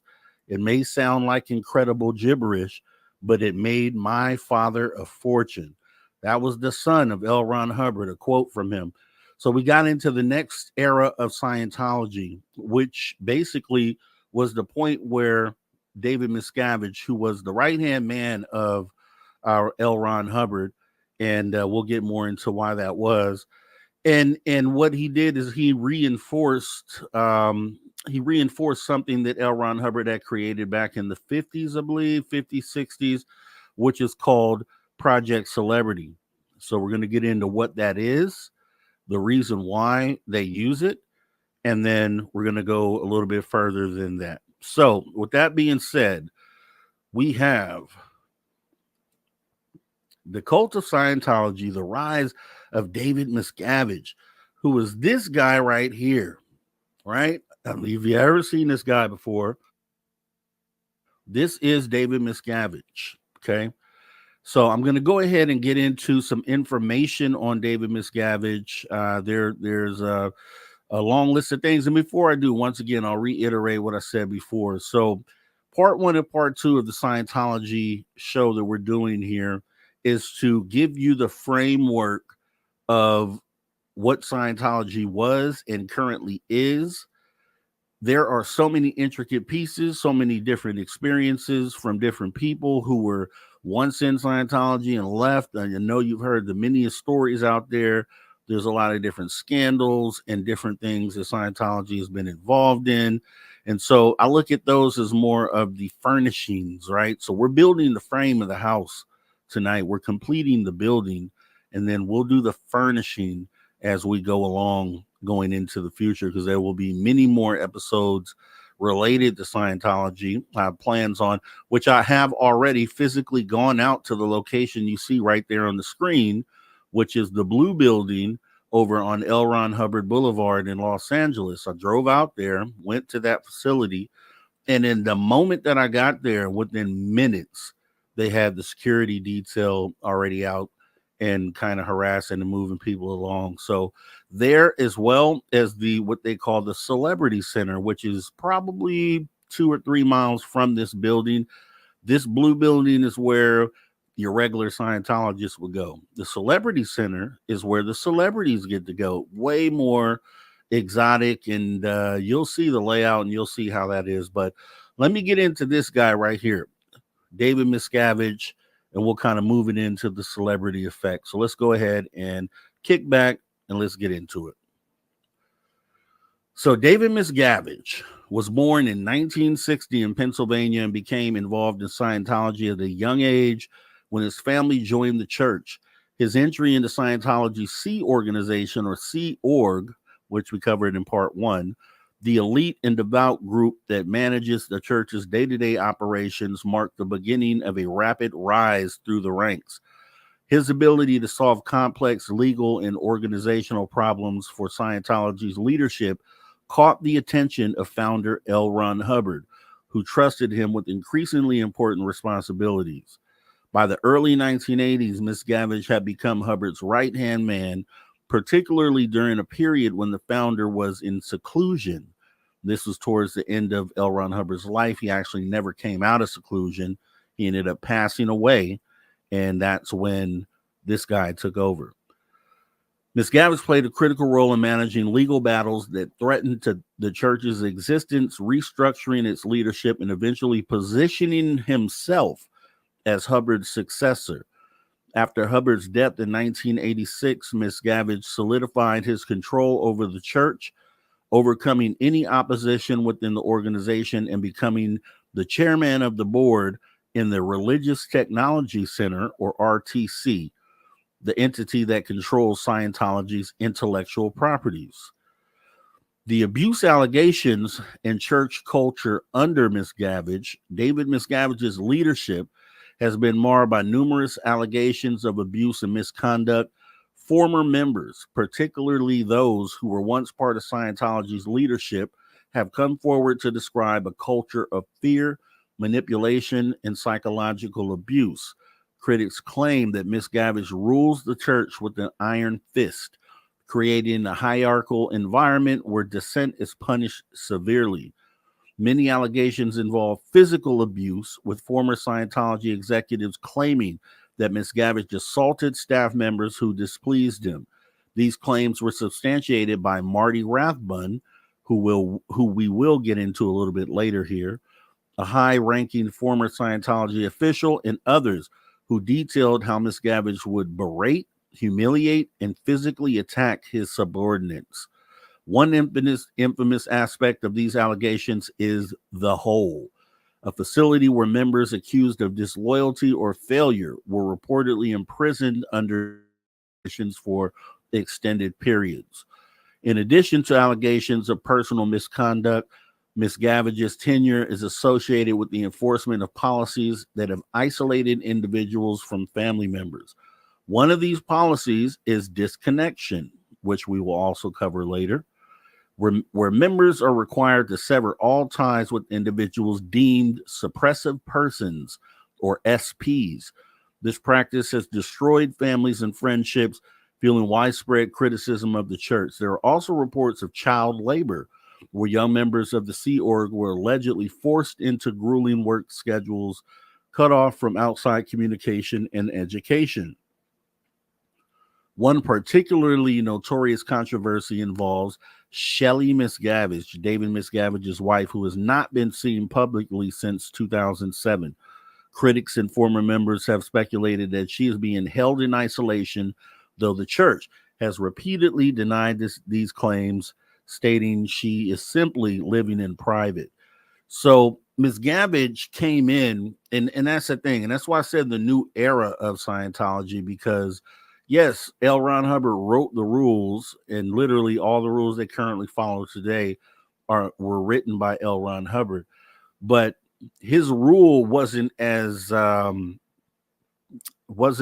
strict and as overpowering, is I guess is the word to use, as David Miscavige's rule.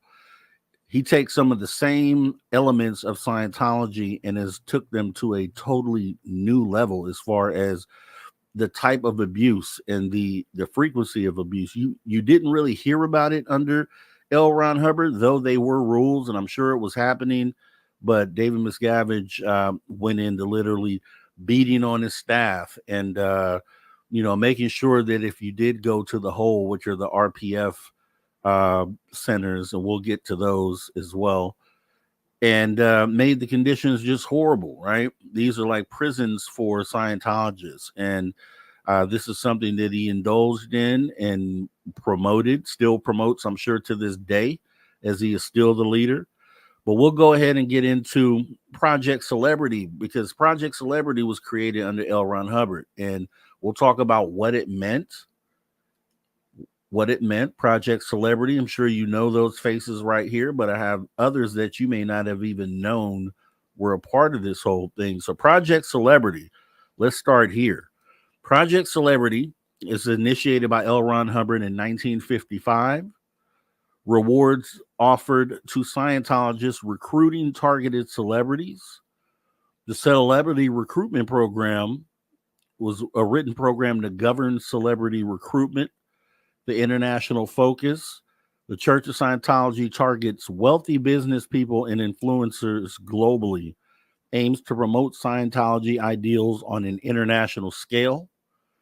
There was a Scientology policy letter of 1976, which emphasizes the rehabilitation of celebrities and to focus on those just beyond or approaching their prime. So that's who they target, those who are about to be superstars or already stars approaching their prime.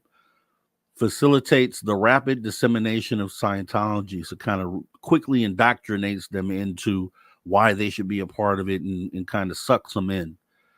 The strategic importance. The church places significant importance on celebrity endorsements, believes that celebrities contribute to the rapid spread of Scientology's influence.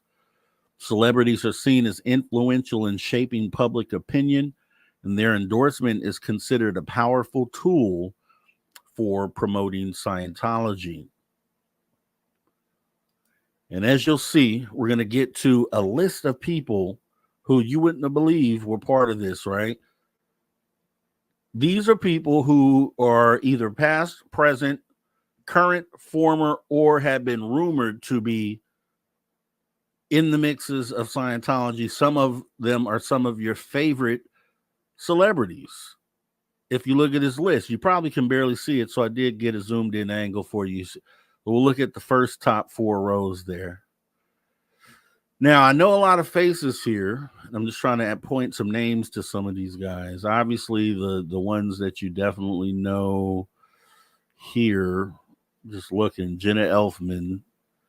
Let's see, who else do I see here? You guys may know more than me on this list. That looks like, I'm not going to say that Seinfeld because it looks like him, but I don't know. Definitely Christopher Reeve. The guy that just went down for SA is on the bottom left. You got Forrest Whitaker. You got Juliette Lewis. There goes Leah Remini, who left Scientology. Obviously, Tom Cruise, John Travolta, Nicole Kidman, and then we have another list here. The remainder of this list, which is Isaac Hayes, Will Smith, reportedly. Let's see, who else do we have? God, what's the guy from the Karate Show? Top row, second or third from the left. Who is that guy? Forgot his name. Brad Pitt. Let's see. Kirstie Alley. Shaka Khan. Charlie Manson. Russell Crowe. Brandy. Dougie Fresh. Wow. And a bunch of other people here. So you guys may know some of the ones. I don't know most of these people, but these are all celebrities, past, present, current, former, or rumored to have had dabblings within Scientology. That's a long list. Let's look back at that. That's what, probably 80 celebrities at least right here, maybe 100. So going through the list here. Now, while Scientology has always placed a strong emphasis on celebrity endorsement, Miscavige's approach to this strategy had been more calculated and ambitious than ever before. The church's Project Celebrity was originally conceived by L. Ron Hubbard in the 1950s as a way to attract high-profile individuals to Scientology, believing that celebrities had the power to influence the masses and expand the church's reach. However, under Miscavige's leadership, this initiative took on new significance and rigor. David Miscavige has made Scientology's ties to celebrities a cornerstone to the church's public relations strategy, with the belief that their endorsement could validate Scientology in the eyes of the broader public.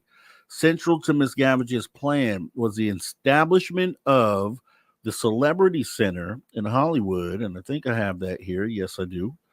This is the Celebrity Center.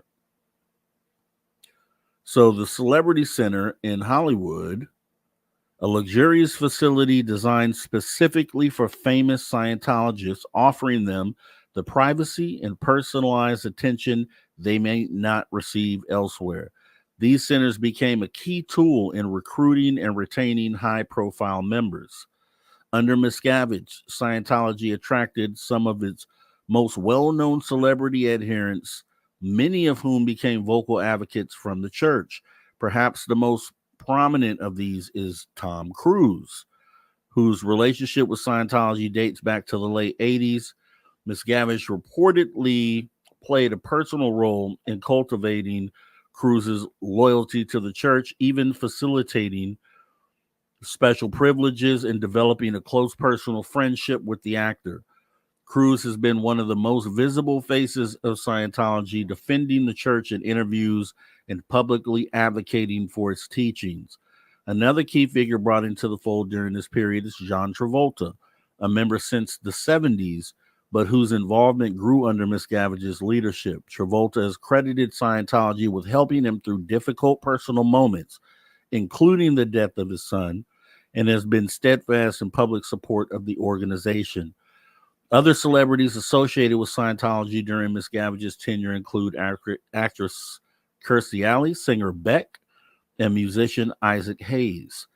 These individuals have not only lent their names to the church, but have often served as its ambassadors, spreading the word about Scientology's benefits and defending it against critics. The emphasis on celebrity endorsement has undoubtedly been successful in increasing the church's visibility. High-profile members like Cruise and Travolta have given Scientology a veneer of glamour and intrigue, making it more appealing to potential recruits. The church has used these celebrities to deflect criticism and to portray itself as a legitimate, positive force in the lives of its members. However, the involvement of celebrities has also backfired at times, as more former members have left the church and spoken out. Some of these celebrities have been caught in the crossfire. Leah Remini, once a longtime Scientologist and now one of the church's most outspoken critics, has directly criticized Cruise and others for enabling the abuses she alleges take place within the church.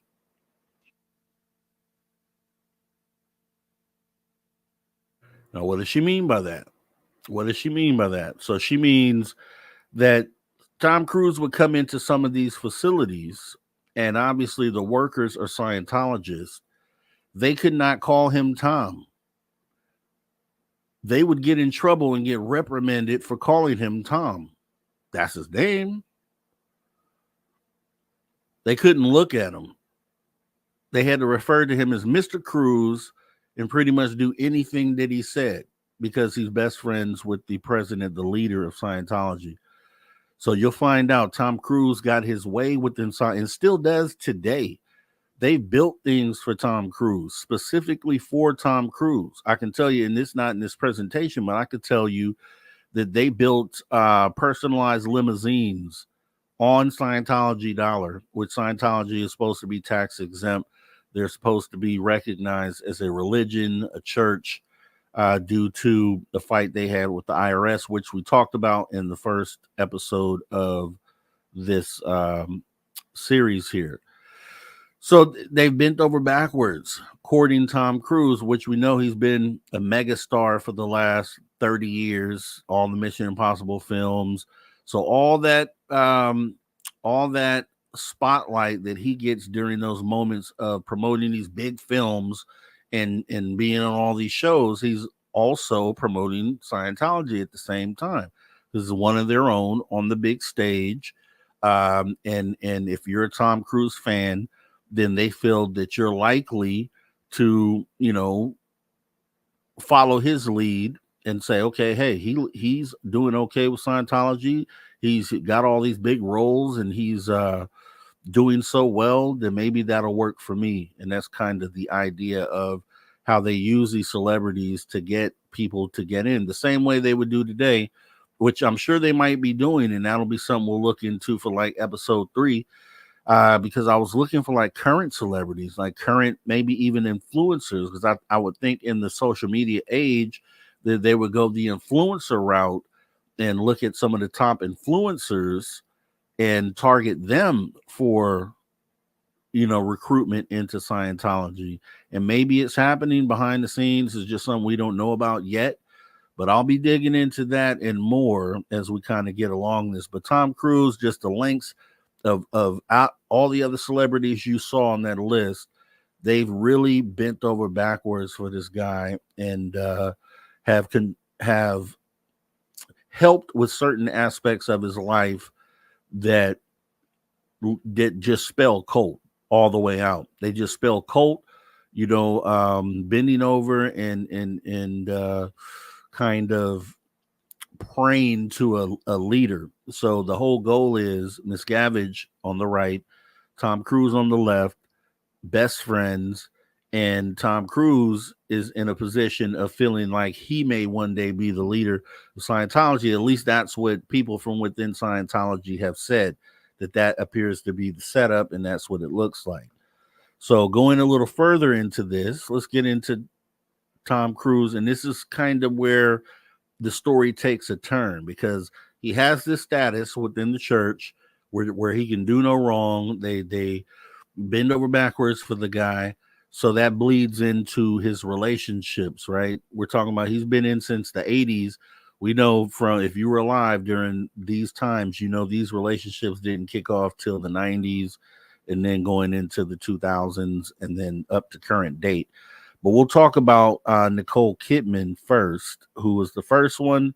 Then we had Katie Holmes, who was the second one. And then the third one that's more of a shocker. Let's go ahead and get into that here. So Nicole Kidman, Tom Cruise and Nicole Kidman were one of the most glamorous couples and talked about couples in the 90s. The pair met on the set of the 90s film Days of Thunder, in which Kidman plays Cruise's love interest. They married later that year, and their relationship quickly became a Hollywood power couple staple, with both actors riding the wave of their burgeoning careers. Throughout the 90s, Cruise and Kidman worked on a number of high-profile projects. In 1999, they starred in Stanley Kubrick's Eyes Wide Shut, a film that dealt with themes of intimacy and secrecy, which many later speculated mirrored the real-life marriage. The film, filmed over an extended period, created intense speculation about the health of their relationship. While the couple's public image remained strong, they officially divorced in 2001 after a decade of marriage. The dissolution of Cruise and Kidman's marriage has often been linked to Cruise's deep involvement with the Church of Scientology. Reports suggest that Kidman, who was raised Catholic and was never fully committed to Scientology, became increasingly distanced from the church during their marriage. This tension may have contributed to the end of their relationship, as Cruise's bond with Scientology deepened over the years. Kidman has generally refrained from publicly discussing her feelings about the church, though she did acknowledge in a 2015 interview that the divorce came as a shock to her. They share two adopted children, Connor and Isabella, both of whom stayed with Cruise and remained active in Scientology after the divorce. Now, Katie Holmes, who came in the picture after Nicole Kidman, in 2005, Cruise began dating actress Katie Holmes, a relationship that was almost as intensely scrutinized as his marriage to Kidman. Cruise's public displays of affection for Holmes became media sensation, if you remember the Oprah thing, particularly the infamous moment when Cruise jumped on Oprah Winfrey's couch, proclaiming love for Holmes. The couple, nicknamed Tomcat, was quickly surrounded by intense media. Holmes and Cruise were married on November 2006 in a lavish ceremony in Italy, just a few months after the birth of their daughter, Suri. Their relationship, like Cruise's previous marriage, was intertwined with Scientology. It was widely reported that Holmes had been introduced to the church early in their relationship, and she was said to have embraced it at first. However, over time, reports suggested that Holmes grew uncomfortable with the influence of Scientology over their family life and her role as Cruise's wife.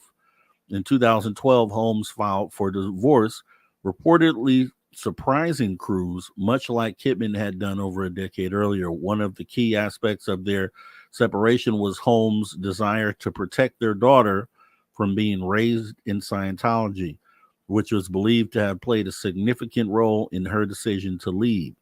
Holmes sought full custody of Suri and successfully gained it, effectively severing Suri's connection to the church.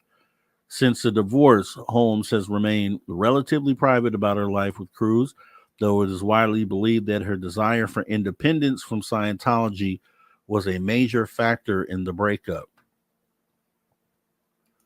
And if you're aware, if you've watched any of this stuff as in real time as this stuff has happened, you will see that he doesn't really mess with that daughter, Suri, the one that's outside of Scientology. He doesn't. He doesn't really, there's been reports that he doesn't go to see her. He doesn't, he just kind of stays away from her. And that's where you'll learn the dynamic of how what Scientology does to families. Is if you can be a father of a child and you can be dissuaded of going to see your child because of a religious, and we'll use air quotes, religious belief, that is a cult. That is clearly a cult. If that isn't a cult, you tell me what that is. There's a definition of a cult, and we'll have to read that a little bit later. But that if there is a religious entity that they're framing as religious, that can interfere with the connection of a father and a daughter, or father and son, or a mother and son, mother daughter, either way it goes, truthfully, because there's examples of all of those things, not just with Tom Cruise and not just with celebrities, but just members of this church, period. In church, I hate to even use church because it's not a church. It clearly is not a church. Now, what really tripped me out, because all of this stuff, I've been looking into Scientology for years. Ever since, I'll tell you the story of my brother, and I think I told you this in episode 1. My brother, we were really looking into Scientology at the time, and this was like in 2015, maybe something like that. We were heavy into the subject, and my brother, on his way home from work, stopped at a Scientology center. He was driving his car down the street. I think it was in Santa Clara or San Jose, California.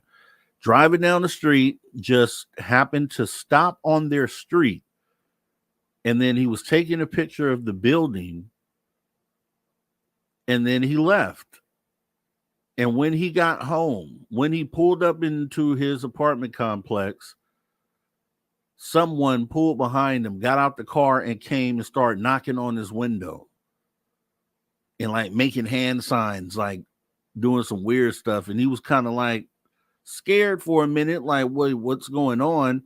And then he connected that, hey, I just went by this church Scientology, and then figured out, okay, this person is from the church Scientology. Because what they have is they have cameras all around these facilities everywhere. They see everything on the streets. They also have their own private investigators that they use and they pay for that are on the premises. And they will, like they did me when I went down to Los Angeles and just was there, they were taking pictures of my license plate. The security was, when they came out, they were taking pictures of the license plate. And we know from when we talked about this in the first episode that they have connections with the local police departments in whatever city they're in, and they're able to get your information run through the police departments, and that's what they do. And then what they'll do is, if they find you a threat to Scientology, or if they think you're going to be a nuisance, even a nuisance, then they'll put their private investigators on you. They'll do something called fair game, which is something we're going to get into here in a moment once we get through this. Now, I kind of stopped to say that because I think it's insane. But when we talk about Tom Cruise, these two relationships were pretty public. We pretty much know or from the outside, what we saw from the outside. But there was one that I didn't know about until I was researching this a few years ago about this other relationship, and you'll find this peculiar. This relationship was with an actress, not she's lesser known, still an actress though, and her name is Nazanin Boniadi. This one's kind of weird the way that so this is where Scientology, I feel like, overstepped the boundaries, and you know just shows you how intertwined they are into the lives of their members and how controlling of an organization this is. So let me get into this story. You may not know about this, but here we go. So Nazanin Boniadi. So less publicly known but significant was Tom Cruise's brief relationship with Iranian British actress Nazanin Boniadi. According to reports, this relationship was orchestrated by the Church of Scientology itself. Boniadi was allegedly selected by Scientology officials as a partner for Cruise during a time when the church was eager to find him a suitable girlfriend following his divorce from Nicole Kidman and before he met Katie Holmes. So let me stop there real quick. They picked this girl. This had nothing to do with Tom Cruise. Tom Cruise had nothing to do with selection process. Members, David Miscavige, the leader of the church, and then some of the underlings took it upon themselves to pair Tom Cruise up with someone. They found this actress. They went to her, and I don't know if it's going to go into this, but I'll say they didn't even tell her what it was. They just said they needed her for some special project or something like that. And I think they brought her in under the auspice of acting. Brought her in, got her all dressed up, cut her hair, colored her hair, did all these things in a way that fit Tom Cruise based on his checklist for how he would like a woman to be presented. And they took that checklist, applied it to this lady, and then positioned her to be in a relationship with Tom Cruise. Who does that? That sounds like a cult. That sounds an arranged marriage essentially, or arranged relationship based off of the leadership of this church, this organization or cult, basically. Strange, very strange, but it gets a little stranger. So let's keep going here. In 2004, Boniadi, a Scientologist at the time, was reportedly vetted and groomed by church leaders for Cruise. She was allegedly subjected to an intensive auditing process, which, if you don't want to know what auditing is, check out episode 1. We definitely lay it out there. So, to an intensive auditing process, and told that she was being considered for a special project. Though the relationship lasted only a few months, it ended abruptly, with Boniadi reportedly being punished by the church after the breakup.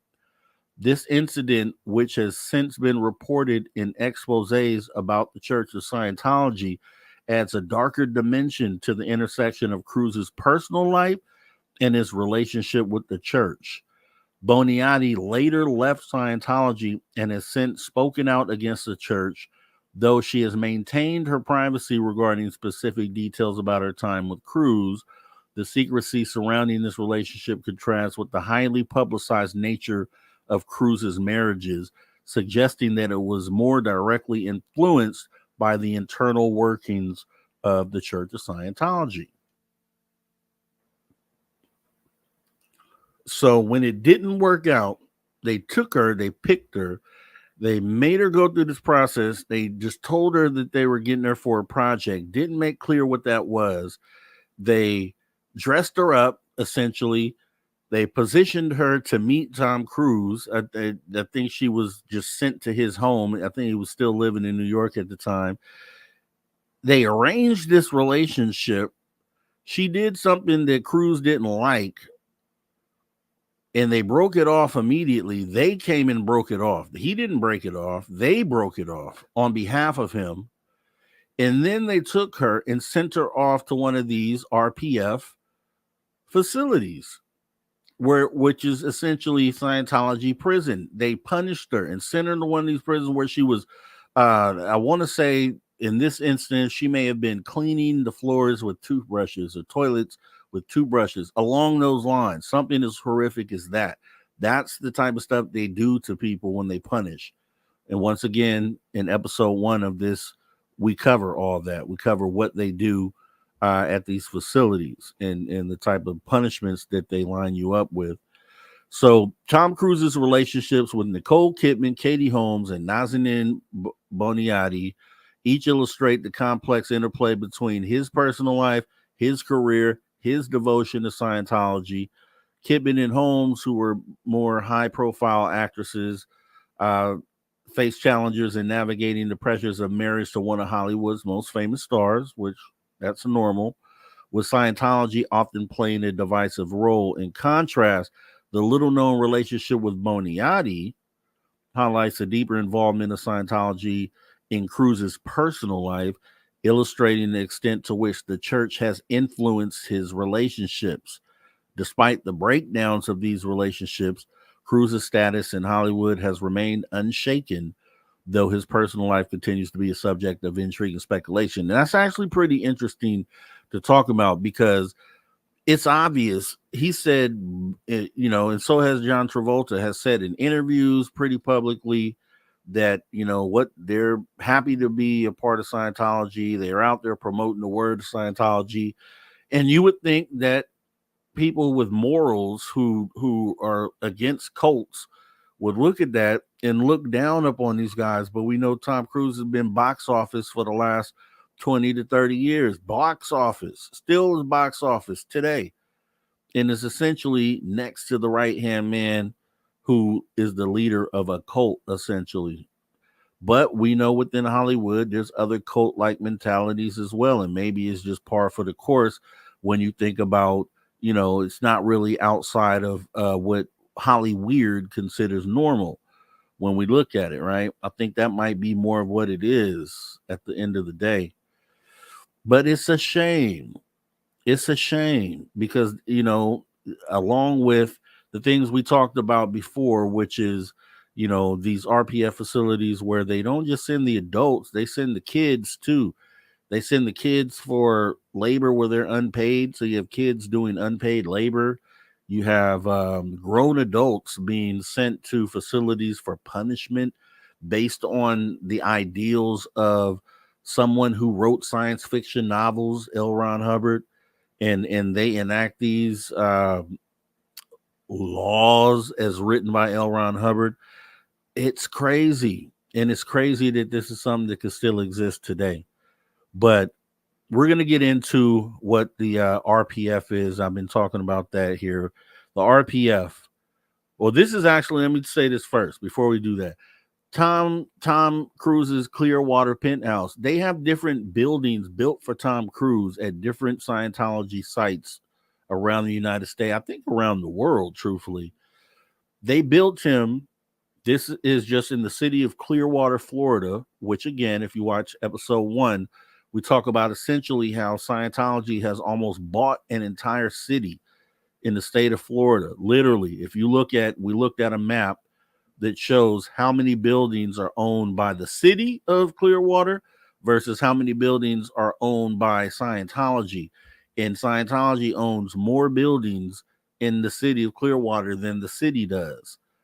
So they've essentially monopolized the city, and you have a lot of business owners throughout that town who are Scientologists.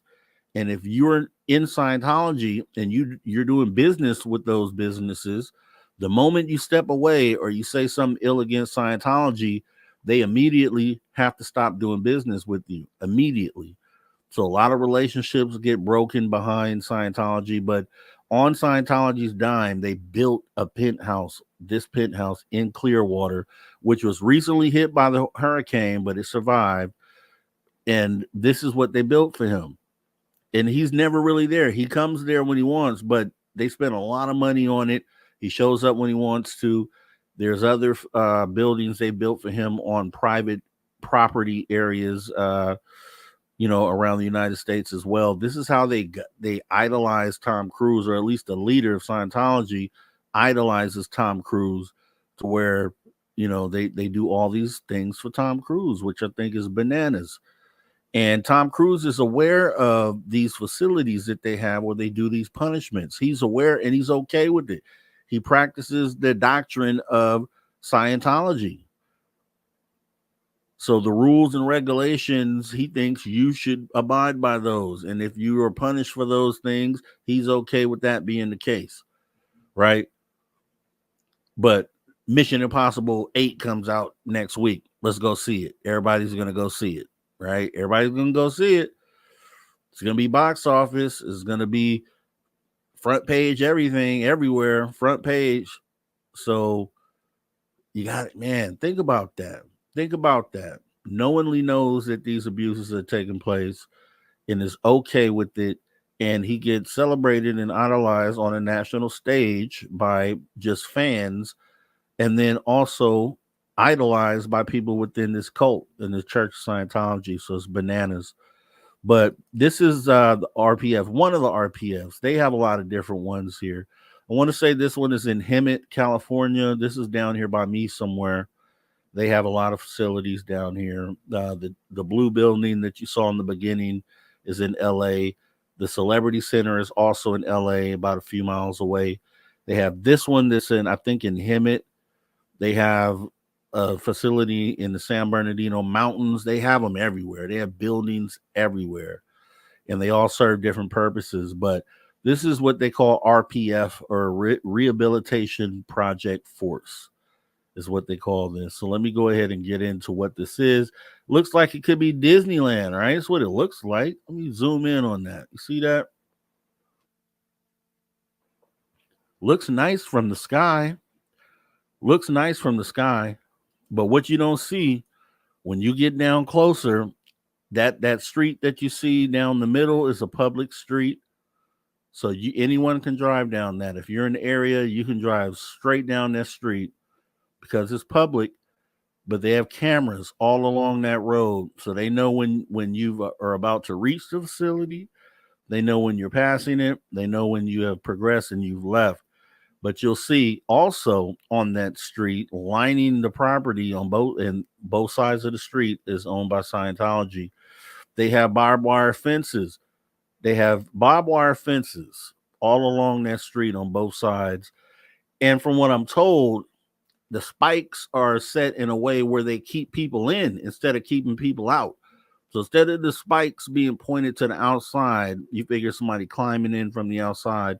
They're pointed towards the inside, which is to deter people from escaping from the facility, which is bananas, right? When you think about it. But there have been times where Scientologists have called people from the outside and have those people pull up to a facility, covertly, and then try to run out and leave with them. And then they'll send the guards out for them and try to bring them back to Scientology. This is happening out there.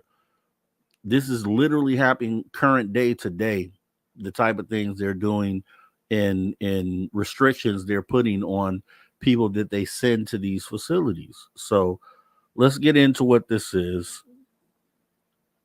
Let's get in. It's RPF, LVL, RPF, Rehabilitation Project Force. All right, getting into that. Rehabilitation Project Force, or RPF. The Rehabilitation Project Force, established in the 1970s by Scientology's founder L. Ron Hubbard, is a disciplinary program designed for members of Scientology's elite Sea Organization, or Sea Org. Sea Org members are highly dedicated individuals who sign billion-year contracts, symbolizing their commitment to Scientology over countless lifetimes. The RPF is often referred to as a kind of, quote, rehabilitation camp where Sea Org members are sent to atone for perceived failures or ethical lapses. However, numerous former members and critics of the church have described the program as more of a harsh re education and punishment regimen than a genuine rehabilitation process. The RPF is notorious for its extreme conditions. Members sent to the RPF are often forced to perform menial labor, undergo intense auditing, and endure long hours of physical and mental tasks, often under conditions of isolation. Those in the RPF are segregated from other Scientologists, prohibited from communicating with anyone outside of the program, and stripped of their previous status within the Sea Org. Many former members have recounted living in filthy, cramped quarters, subsisting on minimal food, and enduring abusive treatment during their time in the RPF. The RPF has been criticized by former Scientologists and human rights advocates for its dehumanizing practices, which are seen as a method of breaking individuals' spirits and forcing compliance with the church's leadership. Critics argue that it is a tool used by Scientology's upper echelon to maintain strict control over its most dedicated members, ensuring their loyalty through psychological manipulation, physical exhaustion, and isolation. Many former RPF members report severe emotional trauma, and some claim that they were coerced into remaining in the program under threat of punishment or expulsion from the church, which could result in being declared a suppressive person, or SP, a designation that effectively cuts them off from family, friends, and their entire community within Scientology. So, with the RPF, there has been, like, Leah Remini, for one. You consider her a star. She's been a star since a kid. You know, we known her from, I think, Facts of Life, right? Or long time she's been on TV, and she's been to the RPF before. They've sent her to the RPF. They won't send Tom Cruise. I don't think that could ever happen, but they will send anyone to the RPF to for discipline, to get them back in line, to make them remember why they're Scientologists, to threaten them of being kicked out. And then if they're kicked out, they're suppressive persons. And then if they're suppressive persons, that means they have to disconnect from their family members, because the family members that want to stay in have to disown you, essentially. So the threat of being disowned by your family essentially is what you get hung over your head if you even think about leaving. So leaving is not an option for most people because of that reason. Not even because they love the church so much they want to stay with the church, but because the people they love are wrapped up in the church and brainwashed to a point to where they don't care if you are kicked out, they're staying. And if they stay, that means they no longer speak to you. They no longer talk to you. This could be your mom, your dad. This could be your son, your daughter. This could be the closest person in your life that's been in your life forever, will on a dime disown you because the church says they have to do it. And then they do it. CS, thank you so much for your support today. Thanks for your support as we get into this heavy stuff here. Heavy stuff. Thanks for your love and support, CS. It's appreciated. Yeah. So it's a shame. And we talked about this a lot in episode 1. They hang that over your head. The fact that you will never see your family again is how they keep you within the church. Because you think any normal, rational person be like, I'm leaving. I'm getting out of here. Yeah, you may get out of there, but your family members, they're all brainwashed. They're not leaving. They're staying. So if you want to stay connected with them, then you have to stay too. It's a shame. And it's happening right in front of everybody's face. Anytime you drive past a church Scientology, they have them in a lot of cities. Think about that. Think about that. Yeah, they try to bring you in with the friendly little thing out front, and they try to bring in. It doesn't sit. None of that shows in your initial interaction with these churches. They bring you in. They talk about how it's supposed to better your life once you have these thetans exercised from you, and once you get clear, and they try to walk you down that path. It sounds good. It makes some of it makes sense, but look at what's going on behind the scenes, and I think that's where you really find out that it's not all it's really shaped up to be, man.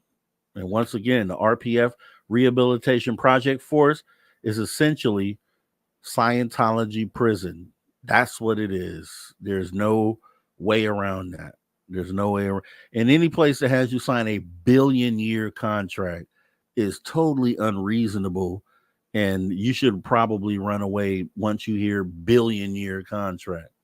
Just means if you do come back in another life, you're indebted to Scientology for that next life, for the next billion lives, essentially, which just sounds ridiculous. But that's what people are signing up for. They're doing it. They're signing those contracts. So yeah, getting into this and and kind of going off of this, there's the wife of the leader of Church Scientology. So you have David Miscavige. He has a wife, I'm guessing, because I assume they're still married, named Shelley Miscavige. If anyone is familiar with the Scientology subject, you know of the Where's Shelley campaign in that Leah Remini kicked off, I think, in like 2015. And for years, it was like, where's Shelley? All the people that protested outside Scientology, that was the theme. They had picket signs that said, where's Shelley? T-shirts, where's Shelley? It was a thing. She had disappeared off the face of the earth. Apparently, the story goes is that she disappeared back in 2006 when Tom Cruise married Katie Holmes. The leader of Scientology was obviously there, but she wasn't there. She hadn't been seen since that event. So she had disappeared off the face of the earth for what most people felt. She was a good friend of Leah Remini. Leah Remini's the one that blew the whistle on it and said, hey, she was my friend. Where's Shelley? And it kind of kicked off from there. So years have passed. We're going to get into kind of Shelley's disappearance. Anybody familiar with church, the Church of Scientology, kind of is familiar with this part of it here. Shelley Miscavige, supposedly his wife, the leader. They be seen at all events together. She's present at every event. And then one day when Tom Cruise has his wedding with Katie Holmes, she's not invited or doesn't show up. One of the two, likely not invited, and had never been seen from again. After that, let's get into it. So the way this is going, so if you don't know about this is very interesting. So the leader of Scientology, okay, so Shelley Miscavige, who you see there on the right, born Michelle Diane Barnett, has been married to David Miscavige, the leader of Scientology, since 1982. As the wife of Scientology's highest ranking official, Shelley was once a visible figure within the church, frequently appearing at events and accompanying her husband on public occasions. However, in 2007, she effectively vanished from public life, leading to widespread speculation about her whereabouts and well-being. Shelley's disappearance became a focal point of concern when it was noticed that she had not been seen at major Scientology events or alongside her husband for several years, despite her high profile within the organization. She was notably absent from Tom Cruise and Katie Holmes' wedding in 2006, a high-profile event within Scientology's inner circle. Several reports suggest that Shelley had fallen out of favor with her husband, David Miscavige, after she made unauthorized decisions regarding church personnel in his absence, a move he quickly took as an affront to his authority. Concern over Shelley's fate grew more pronounced when Leah Remini, a former Scientologist and outspoken critic of the church, filed a missing person report with the Los Angeles Police Department in 2013 after years of speculation about Shelley's whereabouts. According to Remini, she had inquired about Shelley at Tom Cruise's wedding and was met with hostile reactions from church members, which further fueled her concern. However, the LAPD quickly closed the case, stating that they had located Shelley and that she was not missing. Despite this, Shelley's exact location and circumstances remain shrouded in mystery, and she has not been seen publicly for over a decade, leading to widespread belief that she may be held against her will or living under heavily controlled conditions. Maybe like RPF, like we just talked about, right? Several former Scientologists and insiders have suggested that Shelley Miscavige may be living at a remote Scientology compound inside California's San Bernardino Mountains, known as the Church of Spiritual Technology, or CST headquarters. This location is rumored to be where high-level Scientologists go to for isolation or punishment, and it has been speculated that Shelley has been confined there since her disappearance from public life. However, former Scientologists, and let me come on screen for this, shout out to Aaron Smith Levin with Growing Up in Scientology, as he kind of broke this about a year ago. It's been roughly about a year ago. So former Scientologist Aaron Smith Levin from Growing Up in Scientology pointed out her 2017 voter registration card shows an address in Petrolia, California, which in that city or town holds a Scientology facility built for the preservation of L. Ron Hubbard teachings and writings that are locked behind bomb-proof doors, and where her current duty is likely that of a facility caretaker, right? So it would appear that with this voter registration card that they had uncovered, the address on the card has her name on it, and the address is to a facility, a Scientology facility in Petrolia, California. And at that facility is where they hold all the sacred recordings and writings of L. Ron Hubbard, and they keep it under lock and key. And they have caretakers of these type of facilities, which I think Aaron said there were two caretakers, and obviously she may be one of them. And if that's the case, then that means potentially the case of the Where's Shelley case might have been resolved. Because the Where's Shelley, like it said here, 2013, so we're talking really until about a year ago. We're talking about 10 years of, first of all, about 7 years of her missing before Leah Remini started the Where's Shelley thing. And then 10 years of people saying, Where's Shelley? Where's Shelley? Without any answers, only speculation. They thought she was at one of those RPF facilities, doing slave labor essentially. But it's come out recently through Aaron Smith Levin that the voter registration card shows an address up in Petrolia, which is the facility that I just laid out for you. So they may know where she's at now, where she's at this point. But it's sad though, because she was hidden from public life. And they don't know if it was under her own want to be hidden or if it was the church hiding her against her will, right? That's another question. So glad that she's okay, and good that she's okay. But was she being held against her will during that time? That's over a decade and a half. Yeah, at least roughly, maybe a little more than that, where she had completely just disappeared from being a part of functions and appearances and things of that nature. So I think that's weird. I think that's strange. It sounds like a cult. Once again, to me, that sounds like a cult. All these things we're talking about outline the actions of a cult and the types of things that cults do to their members and control that they want to have over their members. Everything we're talking about, right?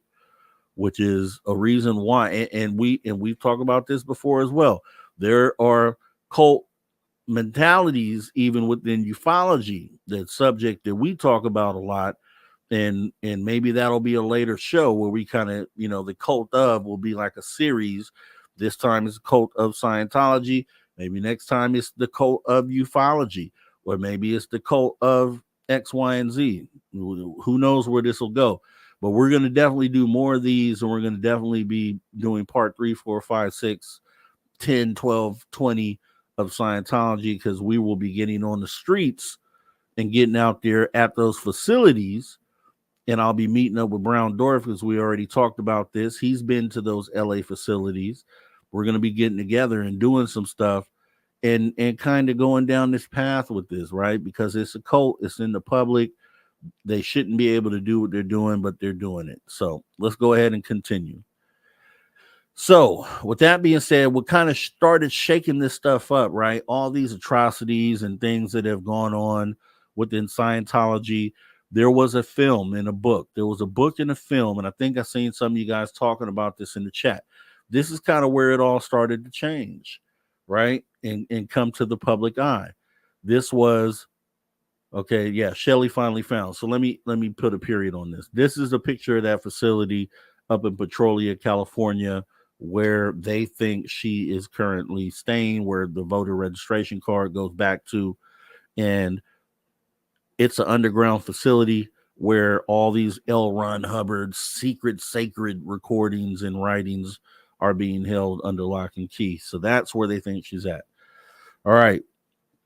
Going clear. This is kind of where the attention started focusing on the atrocities and the whole cult mentality of Scientology, because it was essentially operating under the radar for all those years. I mean, some people had thought it was a cult, but as far as like widespread focus on what Scientology might be doing, and this is a great film. One of the first films that I watched when I got into this subject, and that was over 10 years ago when I really started getting into learning about Scientology. It's been a while now that I look back on it, which is why I'm so into and really feel like this is an important thing to push and move. So we're going to be doing a lot more of this, but Going Clear outlines a lot of the initial detractors and people who defected from Scientology. And some of the things, a lot of the things that they went through, we're going to kind of get into some of those things. This is where it started. So I'll tell you what Going Clear is, kind of give you an idea. And then we'll talk about some of the things that came because of this. So the Going Clear, Scientology and the Prison Belief, based on Lawrence Wright's 2013 book of the same name, is a documentary that takes a critical look at the Church of Scientology.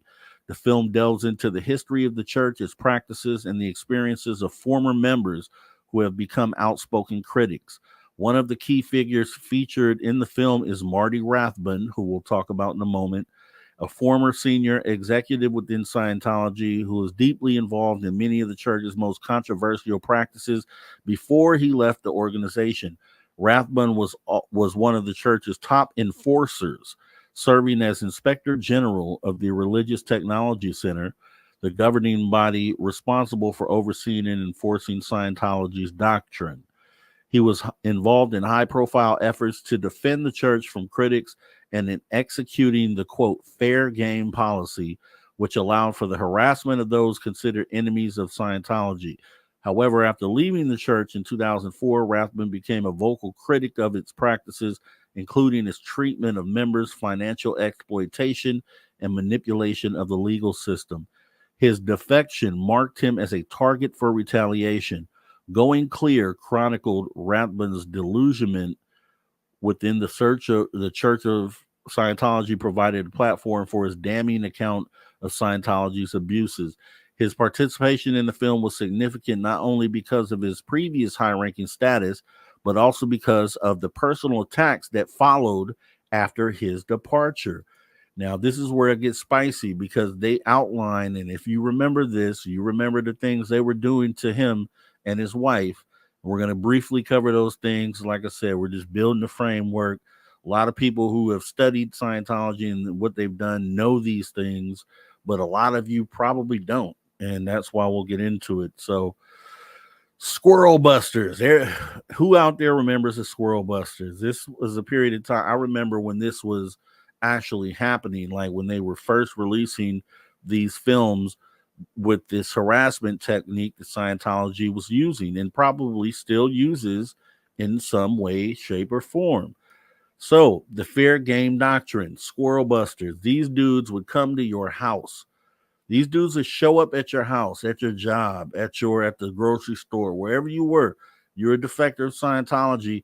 Scientology will send out this team of harassers.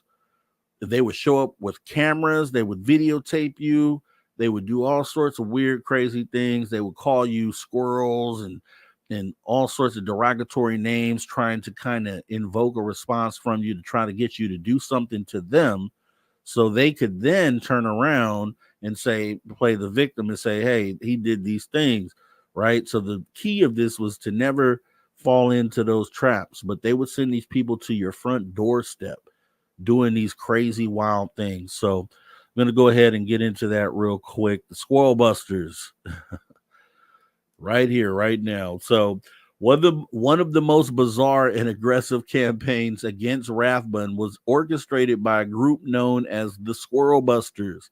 The term squirrel is used within Scientology to refer to someone who practices Scientology outside the official church structure or in a way not sanctioned by the church's leadership.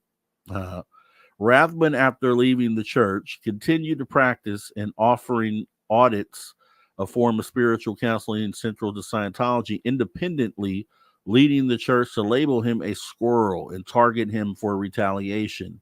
In 2011, the Squirrel Busters arrived at Rathbun's home in Texas wearing shirts with pictures of a squirrel over Rathbun's face. Let me go ahead and get you a closer image. That's him and his wife, but this is the thing on their shirt. They came to his house with these shirts on. Okay. All right. So the harassment went far beyond mere annoyance. Rathbun and his wife were subjected to constant surveillance with cameras placed around their property. The Squirrel Busters' tactics were designed to provoke and intimidate, often leading to confrontations that the group would later use as propaganda against Rathbun. This form of harassment was part of a larger pattern seen in Scientology's history, where individuals who leave the church and speak out against it are subjected to coordinated campaigns of harassment, often involving private investigators, legal pressure, and public smears.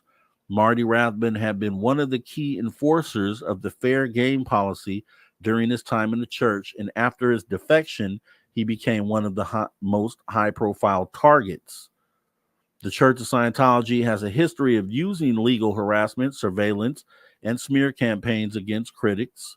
Once again, this is him and his wife. Rathbun and his wife experienced all of these tactics. Private investigators were hired to follow them. Their personal lives were scrutinized, and they were subjected to frivolous lawsuits aimed at draining their resources and exhausting them emotionally. One of the most significant examples of this harassment was the lawsuit filed by Monique Rathbun, who's on the left there, against the Church of Scientology in 2013, alleging harassment, invasion of privacy, and intentional infliction of emotional distress. The lawsuit was particularly notable because Monique herself had never been a member of Scientology, yet she had been dragged into the campaign against her husband. In her lawsuit, Monique described the psychological toll the harassment had on her and her husband, the constant surveillance, the invasive filming, and the deliberate attempts to provoke confrontations created an atmosphere of fear and distress. Private investigators reportedly followed Monique wherever she went, invading her privacy and monitoring her movements. The church's tactics were designed not only to punish Marty Rathbun, but also to wear down his family, a common theme in Scientology's harassment campaigns. Although the Rathbuns eventually dropped the lawsuit in 2016, the case brought further attention to the church's tactic of intimidation and harassment. And yeah, so they would do these things. It's so weird and strange, and they don't change up their tactics. If you look at some of the people who are still being harassed today, this happened 10 years ago. the main harassment that you see depicted. Obviously, they have handheld cameras. You can tell that was a little ways back, but they still use the same tactics. They have private investigators park outside your house.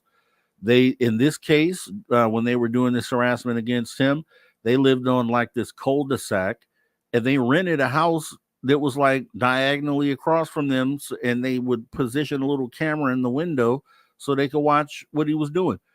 Rented it simply to watch this guy, to harass him. They rented a house. They rented an entire house in order to put a camera in the window directed at his property so they could keep an eye on him.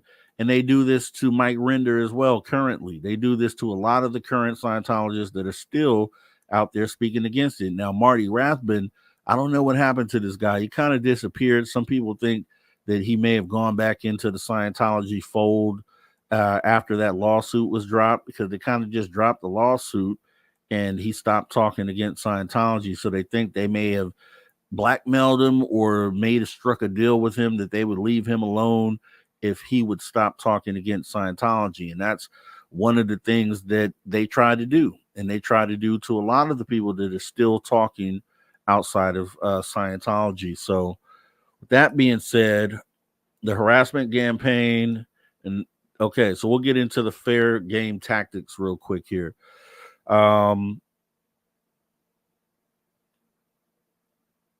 Yeah, so the term fair game was introduced by L. Ron Hubbard in a policy letter dated October 18th, 1967. Hubbard defined fair game as follows: may be, and this is quoted, may be deprived of property or injured by any means by any Scientologist without any discipline of the Scientologist, may be tricked, sued, or lied to, or destroyed. This policy essentially labeled individuals or groups critical of Scientology as legitimate targets for retaliation or harm. The fair game doctrine primarily targeted those perceived as, quote, suppressive persons, or SPs, or enemies of Scientology. SPs are individuals who were seen as obstructing the progress of Scientology or criticizing its practices. They could include former members, journalists, government officials, or anyone who spoke out against the church. By labeling them as fair game, the church justified aggressive and harmful actions against these individuals. The fair game doctrine has been associated with the range of aggressive tactics employed by Scientology against perceived enemies. These practices include harassment, stalking, intimidation, smear campaigns, which we're going to get into next, and even litigation. Former members and critics have reported incidents of invasive surveillance, privacy invasion, and attempts to discredit them in both public and private spheres. Such actions have left many individuals feeling vulnerable, fearful, and targeted. So they're doing all this. They're spending all this money too. That's the other thing. To get these people are states away from the main Scientology. They're paying private investigators and paying these squirrel buster guys and groups like this to go from wherever they're at to this specific location to do the harassing. They're paying them for their time. They're paying them for their lodging. They're paying for their food. They're paying for their equipment. They're paying for all these things to simply smear someone, to simply harass. A lot of money when you add it up at the end of the day, because there's a lot of defectors from Scientology that they target. And we're going to kind of get into that, because one of the most famous people are listed here within this three. This is in the middle is Aaron Smith Levin. He's the one growing up Scientology. Hopefully we get to speak to this guy. I want to bring him in if he's willing to do a interview here. So if you're out there watching, or if anyone's out there that knows him, go ahead and tag him, let him know.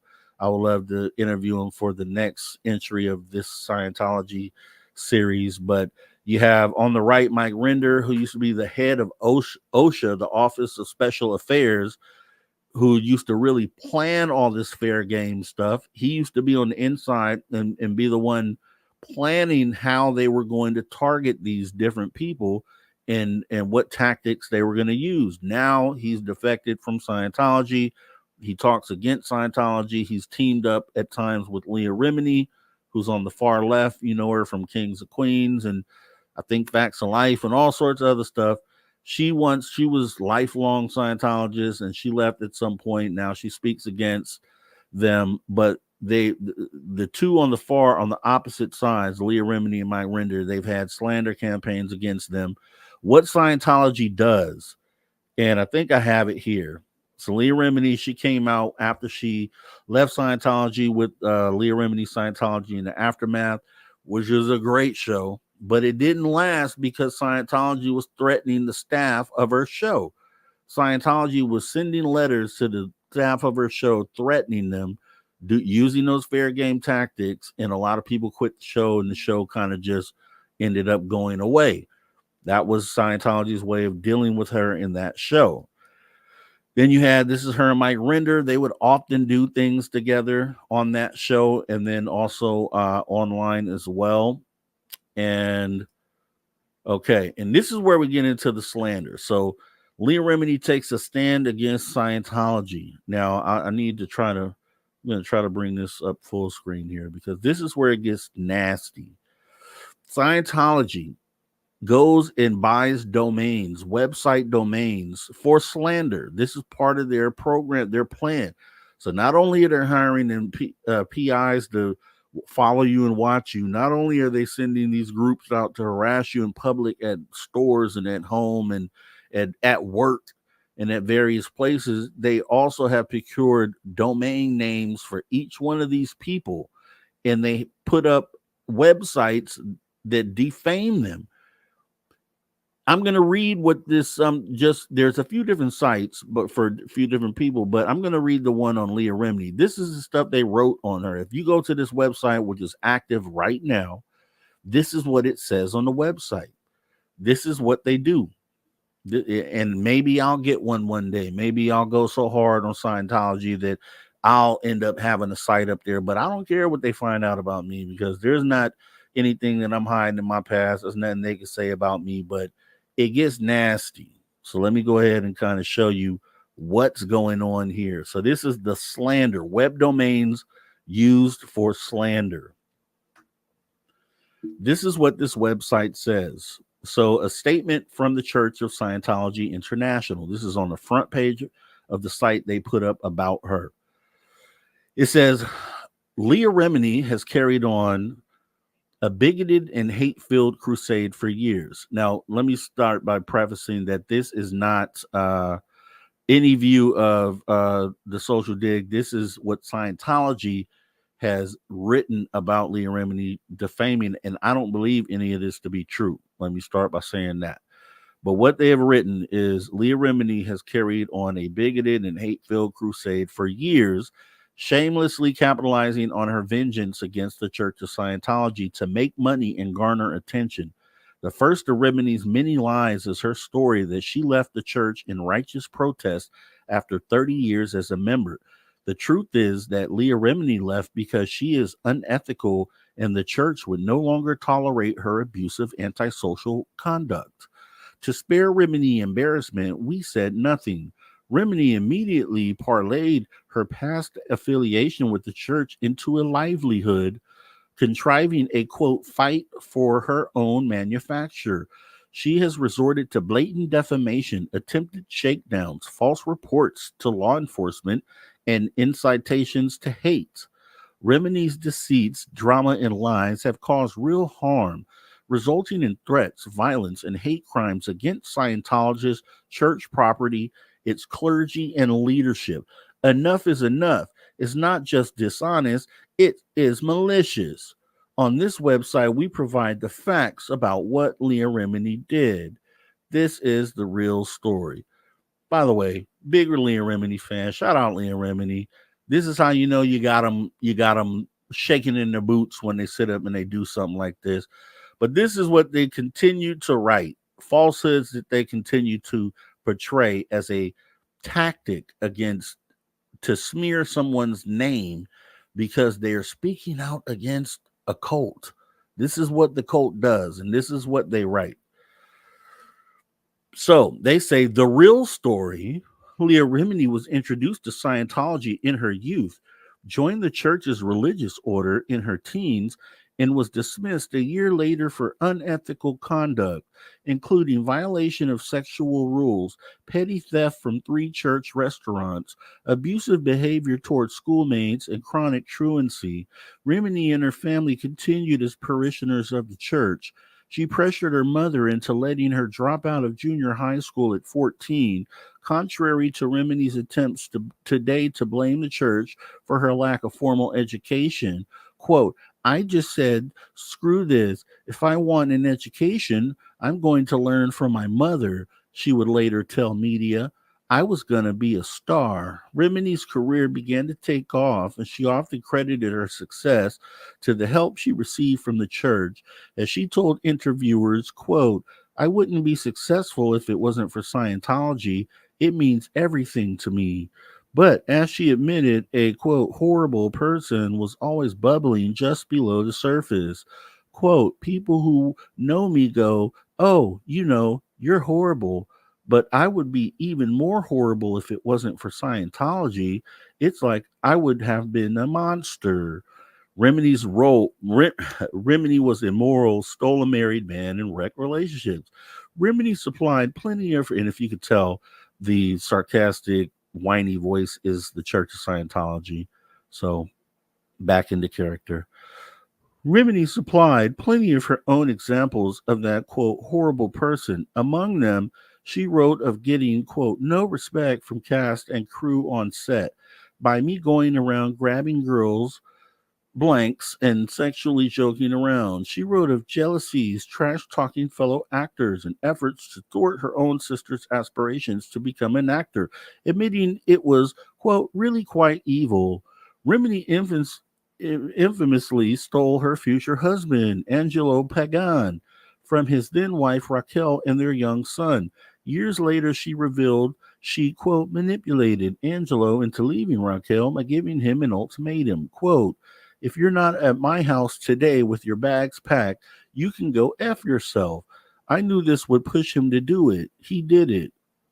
When Angelo's wife objected to Rimini wrecking her family, Rimini unleashed a private investigator on the woman in an effort to dig up dirt and remove her from Rimini's life. I hired a private investigator to investigate Raquel indefinitely until he finds something on her. Rimini hurt her own career through her toxic conduct. Rimini's toxic conduct was grinding her career to a halt. She was fired from the CBS show The Talk in 2011. Hollywood insiders spoke out on her vicious behind the scenes battles and called her out as a, quote, total terror and a, quote, disruptive force. This is what this, quote, Church of Scientology has written about Leah Remini. This is the depths that they would go to and the slander that they use. That's defamation of character at least. Is at least. And they do this to each and every single person, as I'm about to show you right here. Because not only does she have site. Now let's look at, tell me what's familiar here. Tell me what's similar. This is Leah Remini's site.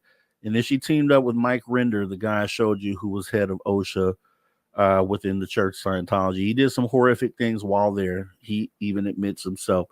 But of course, they created a website for Mike Render. And it's a cold-blooded site, too, because it's obviously a copy and paste site, right? But the type of things they had his wife, his daughter, and his son participate in the information that they put on this site to slander him. His wife and his daughter and his son stay within Scientology, and I'm going to go ahead and get into that right now. So this is Mike Render when he was still within OSHA, still within Scientology, when he was doing an interview defending Scientology.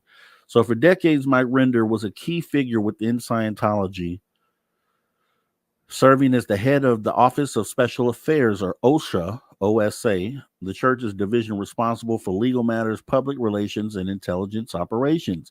As the chief spokesperson for the church, Render was deeply involved in defending Scientology against critics and orchestrating campaigns to silence or discredit its perceived enemies.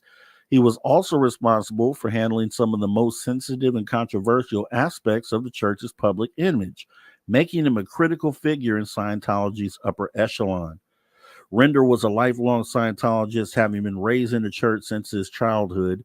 He joined Scientology's elite C organization at a young age and quickly rose through the ranks, eventually becoming one of the most trusted figures within the organization.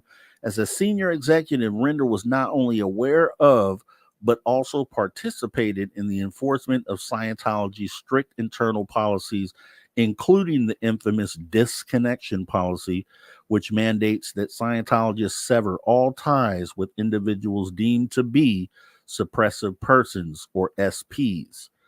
So, delusion and departure. Despite his high ranking status within Scientology, Render began to experience doubts about the church's practices, particularly under the leadership of David Miscavige, the current head of Scientology. Render has since recounted instances of physical abuse and authoritarian control within the upper ranks of the church, including instances where he was personally subjected to harsh treatment. The increasingly violent and oppressive environment within the church's leadership, coupled with the moral conflict he felt about defending the church's abuses, eventually led Render to leave Scientology in 2007. His departure was not an easy decision. Render knew by leaving that he would be labeled a suppressive person, which would mean complete disconnection from everyone within Scientology, including his family. Despite these risks, Render chose to leave the church, citing the unbearable environment and the toll it had taken on his own conscience. So, this is his family. In 2007, he had to, when he made the decision to say, this is enough. What I've done here, I've done enough harm. This is not a church. This is, they're committing atrocities against human beings. Decided to leave the church. His wife, his son, and his daughter decided to stay with the church, which means that they had to go through what's called disconnection, which means he'll tell you. You go look at anything to do with Mike Render and his disconnection and the process that he had to go through. He has not seen his wife, which he doesn't want to because of what they in turn had done with that website. But his son or his daughter, which I'm sure he still wants to see, I'm still sure he can overlook what they did. But they literally called him out as abusive.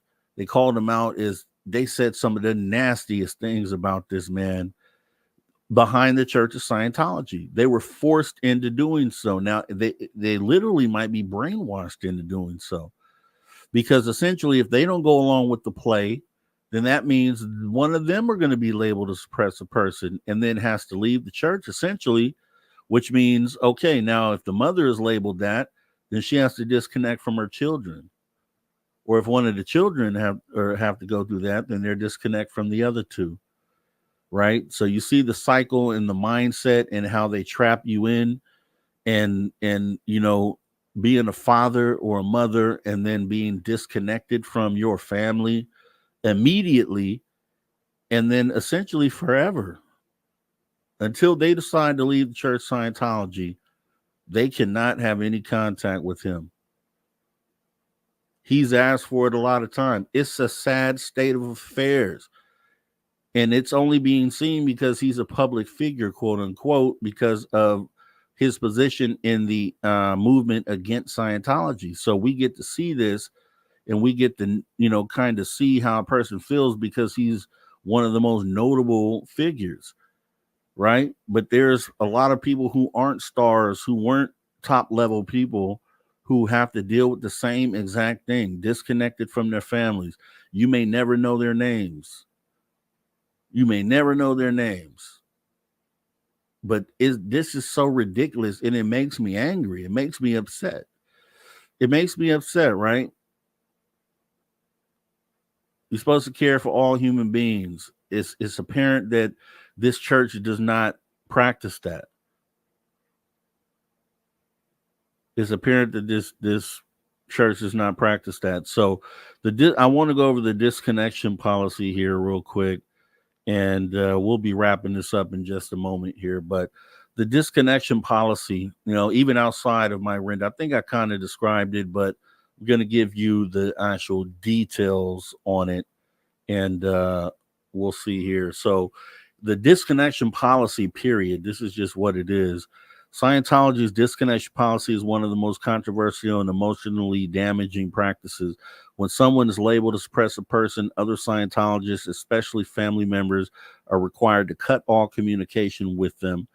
This policy is justified by the church as a way to protect Scientologists from the negative influence of individuals who are critical of or hostile towards Scientology. However, critics argue that this is a form of emotional blackmail designed to control members and prevent them from leaving the church. After leaving Scientology, Mike Rinder experienced the full force of the disconnection policy. His family, who remained in the church, was instructed to cut all ties with him. This included his wife, Kathy, his two children, Benjamin and Taryn, all of whom were devoted Scientologists. Rinder has publicly stated that his family members have not spoken to him since his departure in 2007. His children have participated in public statements and videos condemning him, denouncing him as a suppressive person, and accusing him of abandoning his family. Public harassment. In addition to the disconnection from his family, Rinder has been subjected to public harassment by the Church of Scientology. As a high-profile defector, Rinder has been a prime target of Scientology's fair game policy, which allows for the harassment, intimidation, and defamation of individuals who are perceived as threats to the church. He has been followed by private investigators, subjected to smear campaigns, and attacked in public statements by church officials. His estranged children, Taryn and Benjamin, have also been used by the church in these campaigns. Taryn, in particular, this little girl there, has become a vocal critic of her father, appearing in videos and interviews denouncing him for his actions against Scientology. In these public statements, she accuses Rinder of abandoning his family and harming the church. These attacks are part of the church's broader strategy of using family members to discredit defectors, a tactic that causes further emotional strain on those who leave Scientology. Rinder has spoken openly about the pain of being cut off from his children and family. He has expressed his desire to reconnect with them, but acknowledges that as long as they remain committed to Scientology, reconciliation is unlikely. The disconnection policy has left him estranged from his family for over a decade, and he continues to live with the emotional burden of that separation. Since leaving Scientology, Mike Rinder has become one of the most vocal critics of the church's abuses, using his insider knowledge to expose its practices. Alongside actress Leah Remini, a fellow former Scientologist, Rinder co-hosted the Emmy-winning docuseries Leah Remini, Scientology in the Aftermath, which aired from 2016 to 2019. The show features stories from former Scientologists who had experienced abuse, harassment, and disconnection, bringing widespread attention to the darker side of the church's operations. Rinder's advocacy work has made him one of the most significant figures in the movement to hold Scientology accountable for its actions. Despite the ongoing harassment from the church and loss of his family, Rinder remains committed to exposing the truth about Scientology's internal practices and its impact on members' lives. His work has provided a platform for others who have suffered under the church's policies to speak out, creating a growing community of former members seeking justice and reform. Now, this is where it gets good. This is where the fight back happens, because you have people that are now, there's a lot of lawsuits that people have tried to have over the years that just haven't worked for whatever reason, because they have a church status, because they have signed billion-year contracts and things of that nature that stop lawsuits from going through. But Leah Remini currently has a lawsuit going on. So just to kind of go over that, Leah, since leaving Scientology in 2013, the Kings and Queens actor has become the most prominent critic, writing a memoir and hosting 2 seasons of the A&E docuseries Lean Remedies, Scientology in the Aftermath. And she filed a 68-page lawsuit in Los Angeles Superior Court alleging she had been subject to a decade of online attacks, stalking, and intimidation designed to punish her for criticism of the church. Bravo, Leah Remini.